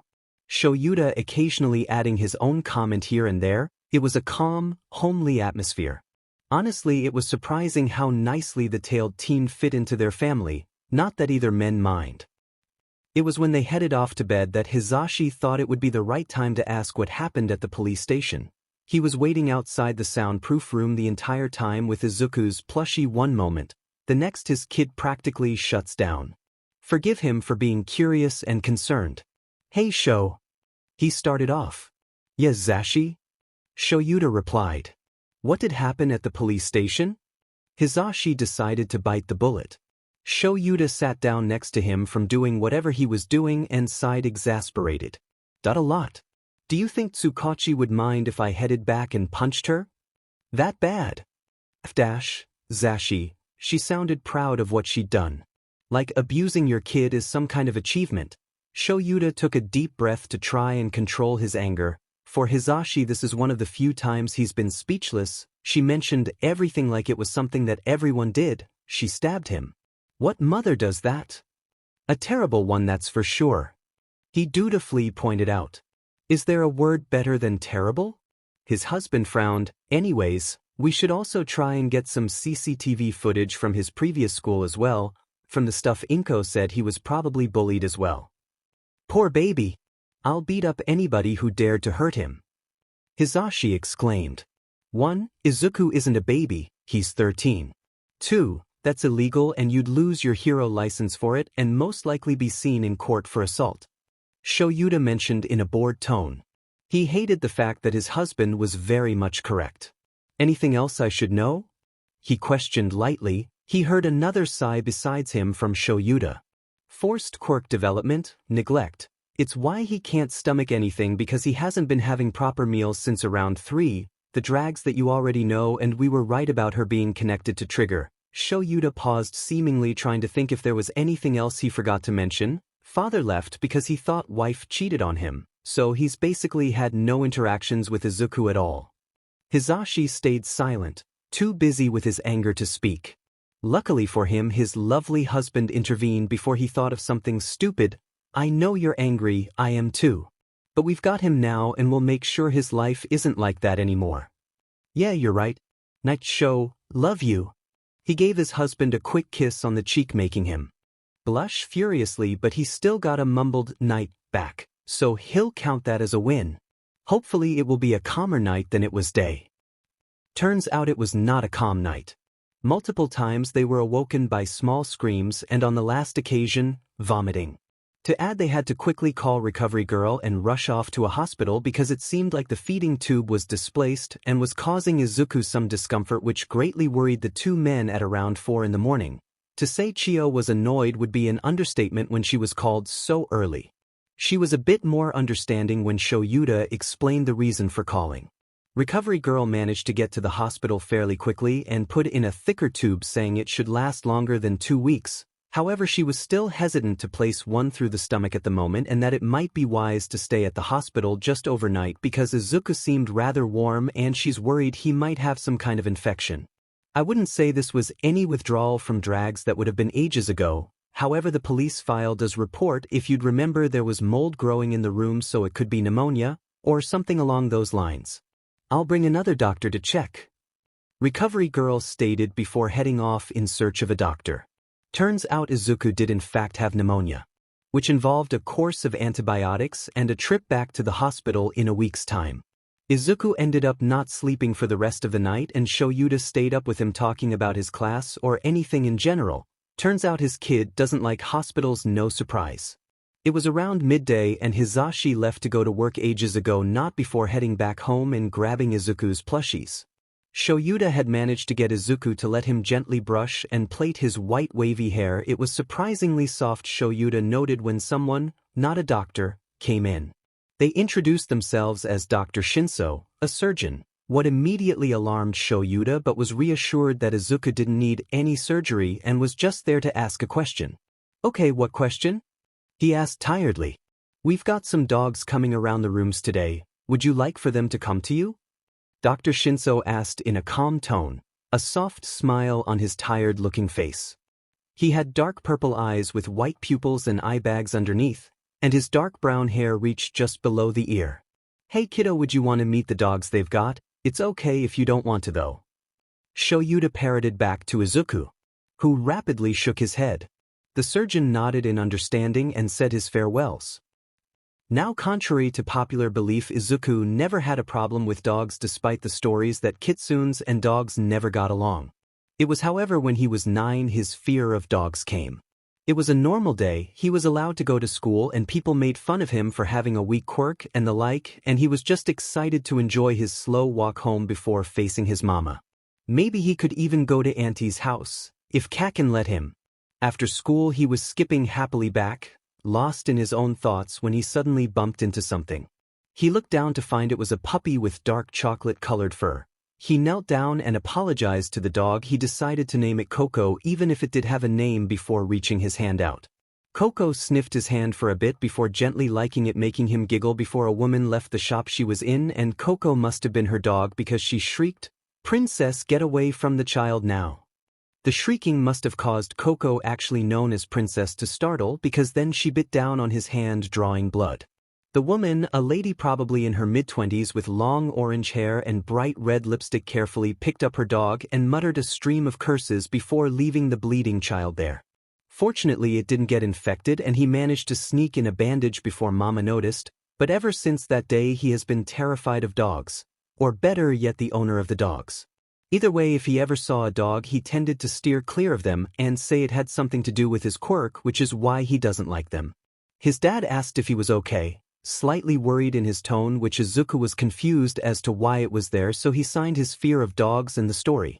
Afterwards he was expecting his dad to laugh or say his fear was stupid, not that it was okay and actually a reasonable fear after what happened.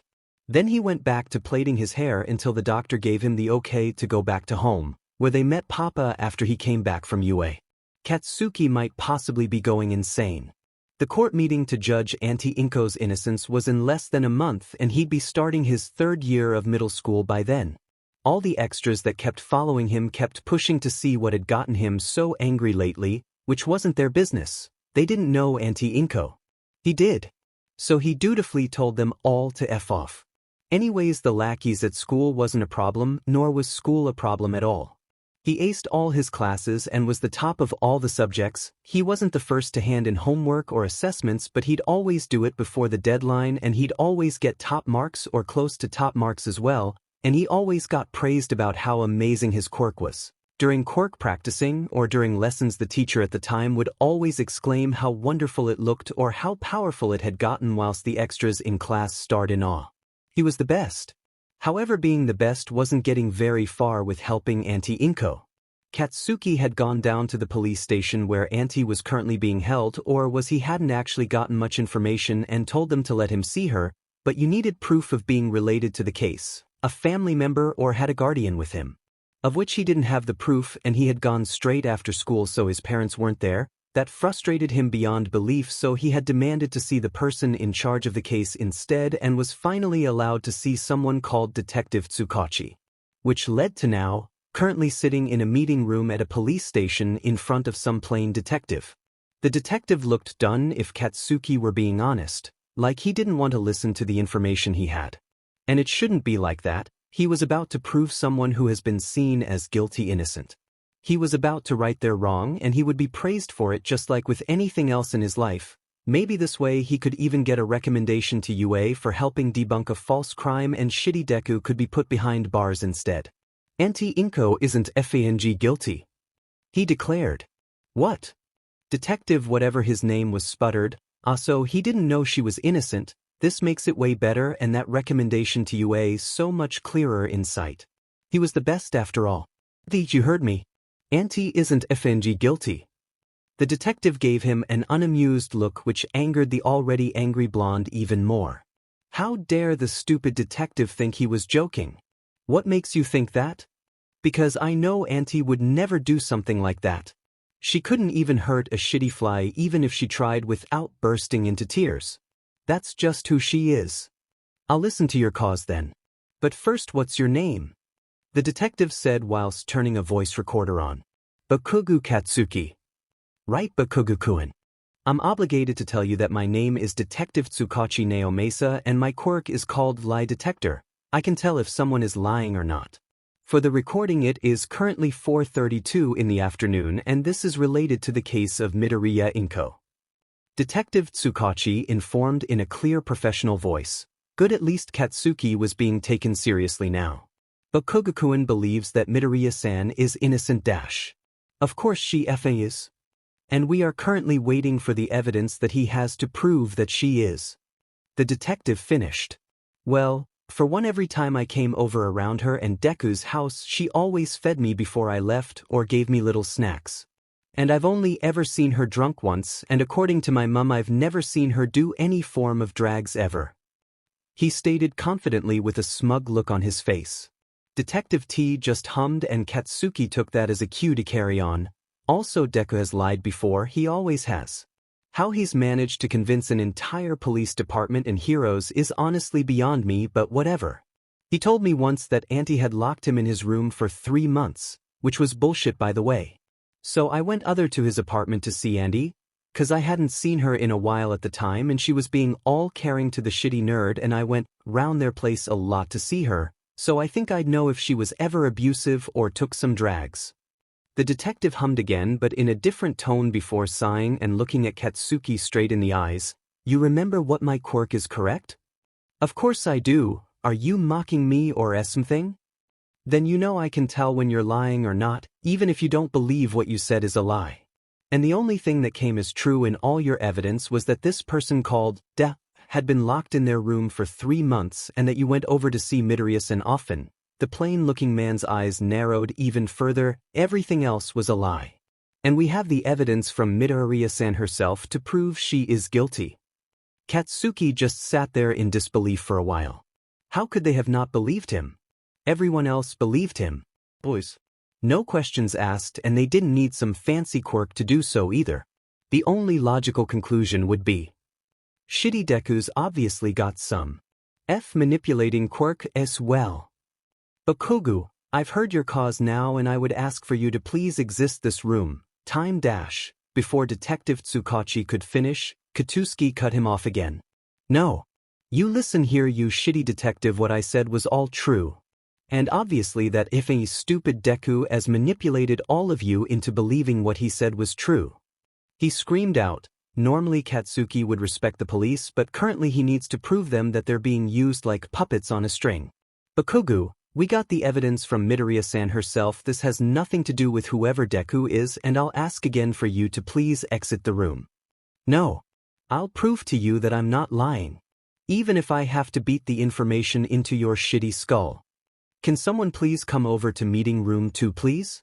We have a teenage male currently having a temper tantrum. Katsuki didn't stop his screaming because how dare they believe he was throwing a tantrum. He was the best and he should be listened to because he was the best, and these stupid police were treating him like some kind of dumb toddler. Eventually he felt his hands be moved behind his back and tried to use his quirk, but before he could, some FING orange cat person placed a pair of handcuffs that must have the ability to erase his quirk. Thank Dash. Why the hell are you putting FHs on me?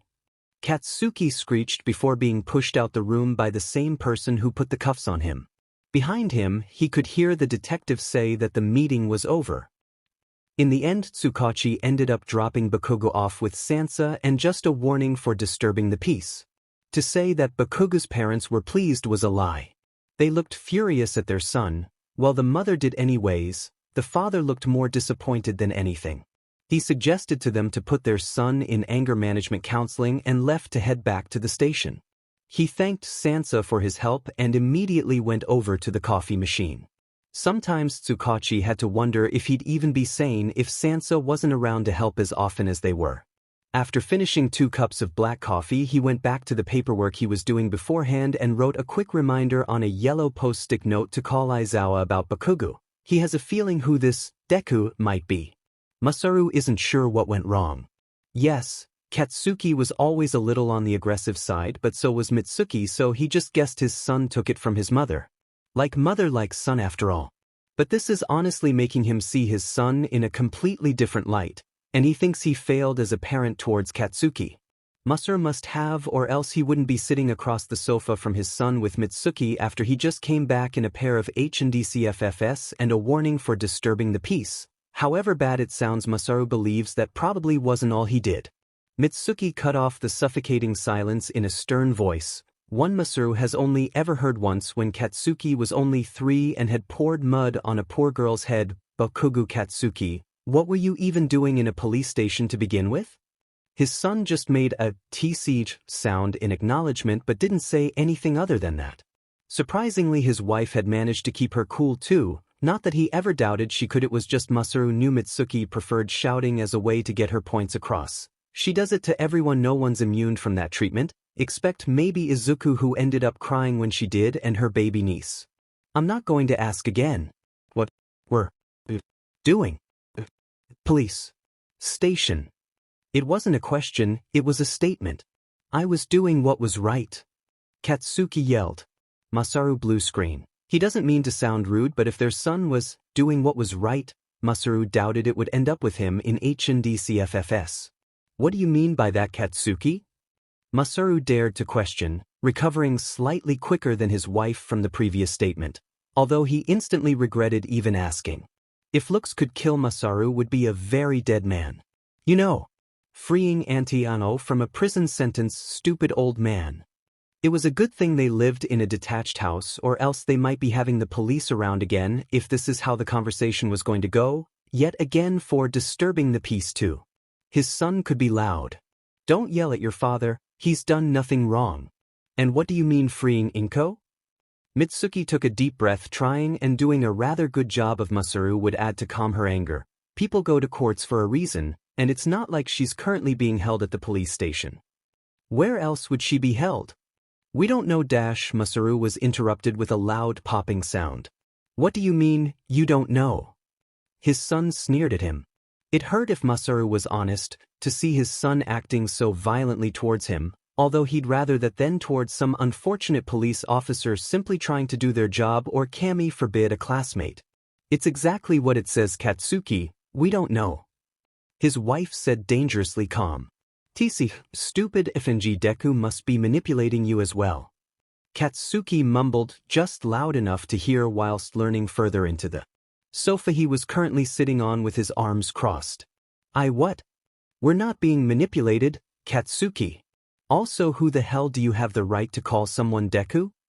Masaru could visibly hear how his wife was restraining from shouting. He'll buy her a small glass of her favorite wine after this, if it goes well and they have a house still intact, that is. Genji Midoriya Izuku, that's who.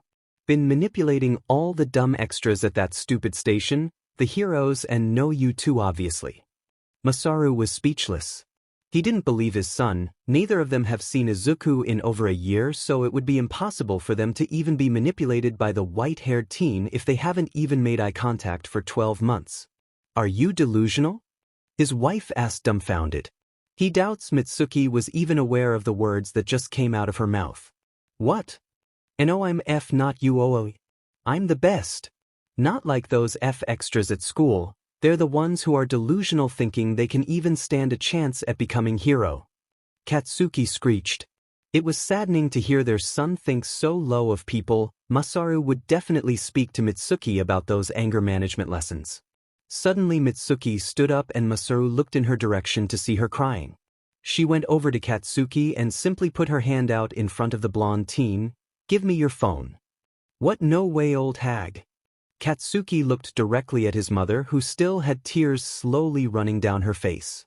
This isn't a choice, Baku Katsuki. We've let your behavior get out of hand. I doubt you were simply disturbing the peace at the police station either. Let me guess, you probably threaten the police station like you do to us sometimes? Hand me your phone.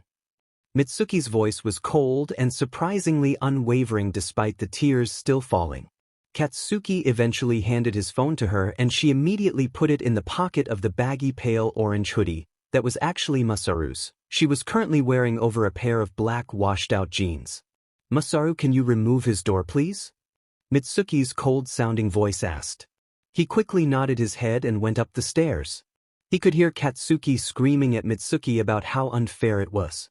Eventually Mitsuki shouted up the stairs to grab his laptop and Nintendo SW's Lite as well.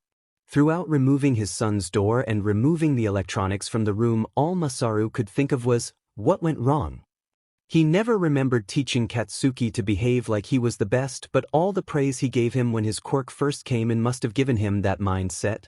And everything else just seemed to add up by it. The lack of Izuku coming around their house after Katsuki got his quirk, the fact Katsuki never mentioned Izuku, the growing egotistical attitude, Izuku's look of fear whenever he was around. It all made sense now. So much sense that it hurt knowing he missed all the signs. His son was a bully. Was it just Izuku? Or was it other children too? Masaru didn't want to think about that. He felt something wet run down his cheek and touched it with his fingers. Now he was crying too. The ringing of Shuta's phone was not expected for another 2 days, and certainly not a ringtone that wasn't his husband's.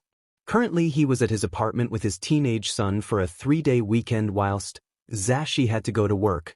Today was Saturday, meaning 2 more days until he'd be back at work as well. Apparently external forces didn't see it like that. Hello, Eraserhead speaking. Shoyuta answered his phone in a monotonous voice. He hadn't bothered checking who was calling, but he wasn't just going to give his real name out to the person on the other side. He's a pro hero, an underground hero at that, which means he has enemies and people who don't like him. How some random criminal found his phone number he wouldn't know, but he wouldn't put it past some of the people he had met if they had gotten out of prison or something along those lines. Aizawa-san, it's Detective Tsukachi. A tired voice replied over the phone. Tsukachi? Why are you calling me? It's about the case with Midoriya Inko. Tsukachi sighed across the other end of the line. We had a kid who demanded that Auntie Inko was, and I quote, isn't he guilty? With my quirk I told him that he was lying and then oh gosh Aizawa. It went sheet. It wasn't unusual to hear the detective swear by any means, but Shoyuta was still taken aback by the pure frustration and irritation in his voice. He suspected this was after having at least 2 cups of black coffee since the underpaid man doesn't drink alcohol. What do you mean, it went sheet? Izuku briefly looked up from the sketch of soba he was doing to look at the pro hero with wide eyes, surprised to have heard his father figure swear across to the person on the other side of the phone, but quickly went back to his sketch. Shoyuta will forever be glad that Izuku knows not to pry into others' business, even if he doesn't like why he never does to begin with. After I told him he was lying, he went on this temper tantrum and said something about shitty Deku must have a manipulating quirk as well, and the fact that he'll beat the information into my shitty skull if he had to. The detective said in the most bored tone Shoyuta had ever heard. Do you have a name? Yep, Bakugo Katsuki. He came by on his own accords, but his parents are Bakugo Mitsuki and Bakugo Masaru. Alright, want me to head over to their address or what? Shoyuta questioned skeptically. I do. Currently he had a warning for disturbing the peace and I suggested to his parents anger management, but we cannot physically force them to put their son into it, of course. Right. And I'm going to assume there is more to this call than just that. There was a long pause on the other side of the phone for a while, and Shoyuta checked if Tsukachi was still on the line. He was. He put the phone back to his ear, where he was greeted with more silence and some rustling of papers. I think I know who this shitty Deku is. Okay? Shoyuta asked seriously. The connotations of shitty Deku isn't good, and it's obvious it's a case of bullying, and unfortunately the pro-hero can guess who Bakugo Katsuki is talking about if he was talking about Midoriya Inko. I think you know it too by now that the person Bakugo was talking about is Izuku. The detective said just as seriously. Shoyuta issued in a deep breath, even though he thought it was possibly his son before the detective said so. All right, what are we going to do about it? A sigh could be heard on the other side of the phone, and a short pause before Tsukachi answered. First you should head over to the Bakugo's house. It's XXXXXXXX, just 2 streets down from the Midoriya's household. Preferably tomorrow if you can. Another sigh across the phone filled with exasperation. Report back to me afterwards and we'll sort it out from there. Alright, thanks Tsukachi. Shoyuta said before hanging up the phone. He sighed as he looked over to the 9-tailed teen currently shading a picture of soba and headed over to the kitchen for another cup of coffee. He'll ask Hizashi to move his patrol back once he comes home from his radio station. After all, he had an angry teenager to talk to tomorrow. All right, what are we going to do about it? A sigh could be heard on the other side of the phone, and a short pause before Tsukachi answered.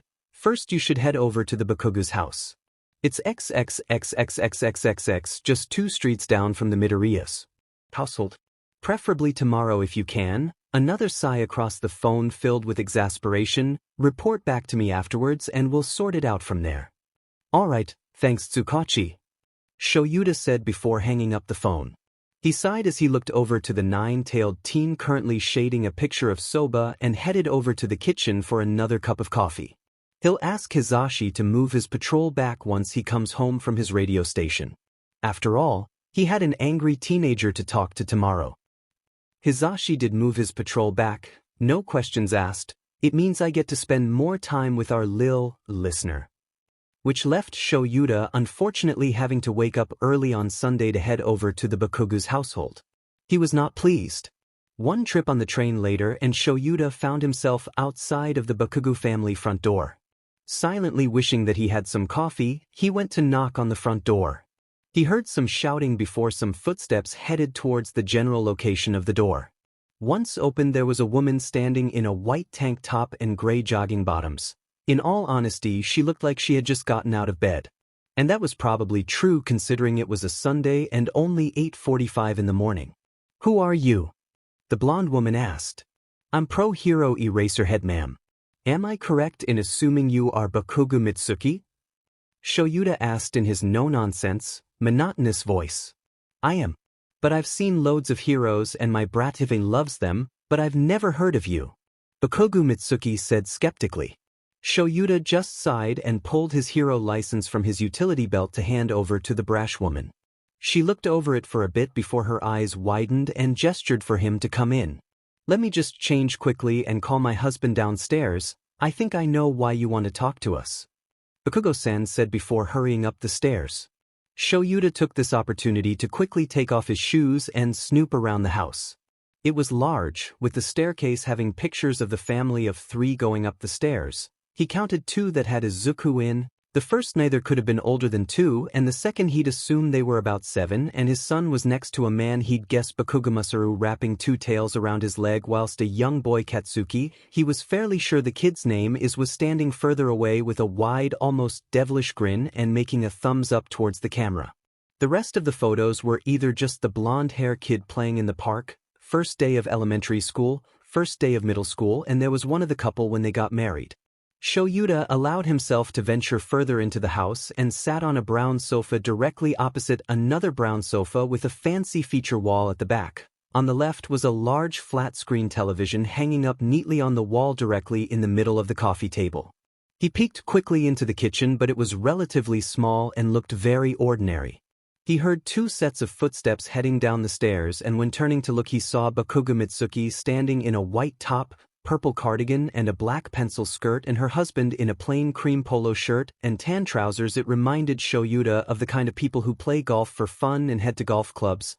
Not that he'd ever tell the man that. The couple went to sit on the opposite sofa next to each other. What can we do for you, Eraserhead, sir? The brown-haired man questioned surprisingly politely. I think this conversation would be best if your son was here too, Katsuki. The man nodded his head and looked towards his wife in a sort of plea. Mitsuki scoffed slightly before taking a deep breath. Katsuki, get down here right now. There's someone who wants to speak to you. The woman yelled as loudly as she possibly could. Her husband sat there patiently like his wife never screamed almost directly into his ears, probably used to this by now, whilst Shoyuta was left glad that she didn't seem to have a quirk like Hisashi. Shut up, old hag. I'm trying to sleep. A younger voice from upstairs yelled back down to his mother. Don't speak to me that way, Katsuki. And you better get down here right now or else I'll drag you down. The loud woman yelled back. Once again her husband just smiled politely. He heard a bunch of heavy footsteps and some popping noises before a teen with spiky blonde hair and red eyes came into the living room. He was wearing a black jumpers with a skull and crossbones in the right-hand corner and a pair of black jogging bottoms that looked way too low down on the kid's frame. Katsuki, please sit, this man wants to talk to us. Masaru asked in a quieter, calmer voice. Don't tell me what to do, old man. The rude teen scoffed before crossing his arms and turned around to go upstairs. Katsuki, might I remind you about why he might possibly be here? Sit down. The man asked again in a colder tone. The teen's eyes widened before reluctantly heading over to sit in the middle of his parents and leaned back on the sofa. Right, thank you, Shoyuta started off. I'm the pro-hero Eraserhead dash. Yeah, right? You look like some homeless dude. Katsuki rudely interrupted in a mocking tone. He noticed the mother sending daggers towards the almost carbon look-alike that is her son. Well, I am a pro-hero, thank you. I would like to talk about the events that happened the other day, if you wouldn't mind. He finally finished. Yes, of course, we don't know much about it ourselves, unfortunately, though. The blonde woman said in a melancholy tone. That's fine, I'm just here to ask questions on behalf of Detective Tsukachi. Shoyuta tried to reassure the older Bakugas, although it probably didn't sound too reassuring. He wasn't good at that kind of stuff, bringing people down from panic attacks he could do, trying to reassure a person not so much. He left that for his husband normally. That stupid old dude. Katsuki scoffed again. I suggest you comply with this, Bakugu, unless you want me to bring you into an interrogation room at the police station. Shoyuta warned him coldly. The teen mumbled a few things before actually complying but eventually did so. I won't be here long. First I want to know all of your relations with Midoriya Inko. I'm her friend. Bakuga Mitsuki answered easily enough. I was her friend. I knew her throughout middle school, but during college when she started the whole thing with using drags and then dating Hisashi, we grew distant. I know she signed herself into therapy for her drag usage, so I thought she had stopped. Bakuga Masaru answered calmly afterwards. Their son stayed quiet until his mother jabbed him with her elbow. T saw her as an aunt. The boy grumbled. Thanks, so I can assume you all know Midoriya Izuku? A round of yes could be heard each at different times, and the pro-hero nodded his head. Alright, Bakugu. All the Bakugas turned focused on the man, Katsuki. When I was talking to Detective Tsukachi, you said, shitty Deku, who is that? Shoyuta questioned coldly. Even if it was Izuku, Katsuki should have never been calling someone that to begin with. He was staring directly at the boy, but he did hear both of the parents gasp in horror and disappointment, and Shoyuta could understand why. If he had heard Izuku call someone that, he would be more than disappointed. Teeth, shitty Deku's the nerd. Izuku. Katsuki replied proudly, like he didn't see anything wrong with what he just said. Katsuki. You know what that means? Masaru whispered hesitance in his voice. Of course I do. Deku means useless. 'Cause that's what the stupid nerd is. The teen snapped back to the brown-haired man. Thought so? Shoyuta thought angrily. Right. Can you tell me why you think he's manipulating the police and heroes working on his case? And he would do that. Drags maybe, now that I know she took them before. But child abuse? Auntie Inko couldn't hurt a fly. The angered teen semi-shouted. Thank you for your opinion dash. Shoyuta said calmly before being interrupted by the same angry teen. It's not an opinion, it's a fact, you old man. Katsuki! The woman shouted towards her son, gripping the edge of her skirt in a way that he can only imagine an angry parent would. I take offense to that, I'm only 29, Shoyuta retorted back at the boy, before regaining his composure. Anyways, that's all I had to say. If you have any questions, let me know now or head over to Mizudafu police station. I've been meaning to ask, but how is Izuku doing? Is he okay? He was such an angel compared to our brat. Mitsuki asked with worry seeping into her tone. I've met with Izuku. He's doing just fine. Currently he's staying with a couple on the other side of Mizudafu. They've fostered before and have a good reputation with the police, and he seems to be happy there, Shoyuta replied before pursing his lips. I think the couple planned to adopt him. Shoyuta knew this was a white lie and that he and Hizashi had already adopted him, but the Bakugas didn't, and he would rather keep it that way. We were hoping to adopt the brat ourselves, if you could let the couple know. Of course, if they haven't already. But if they have, can you tell him to let him visit? The woman laughed in slight disappointment, completely forgetting that her son mocks Izuku on a daily basis, it seems. I don't think that's a good idea. To me it's clear that Izuku and your son do not get along. I would even say that your son is a bully, Shoyuta said harshly. Mitsuki looked like she wanted to destroy the pro-hero before her husband quickly interjected. Of course, we were having a discussion about Katsuki's behavior just last night actually. If you think it's best not to try and gain custody of Izuku, we won't try. The man told him politely whilst glaring at his wife, daring her to interrupt. I can't stop you from trying, it's just my advice, the raven-haired man said while standing up, just like I would recommend putting your son into anger management. Shoyuta went to the front door with Masaru and slipped his shoes on. Thank you for your time, he said to the polite man with a slight bow. The man smiled kindly and said his goodbyes before Shoyuta headed out the door and to the police department, thinking in his head to start an investigation on the school as well.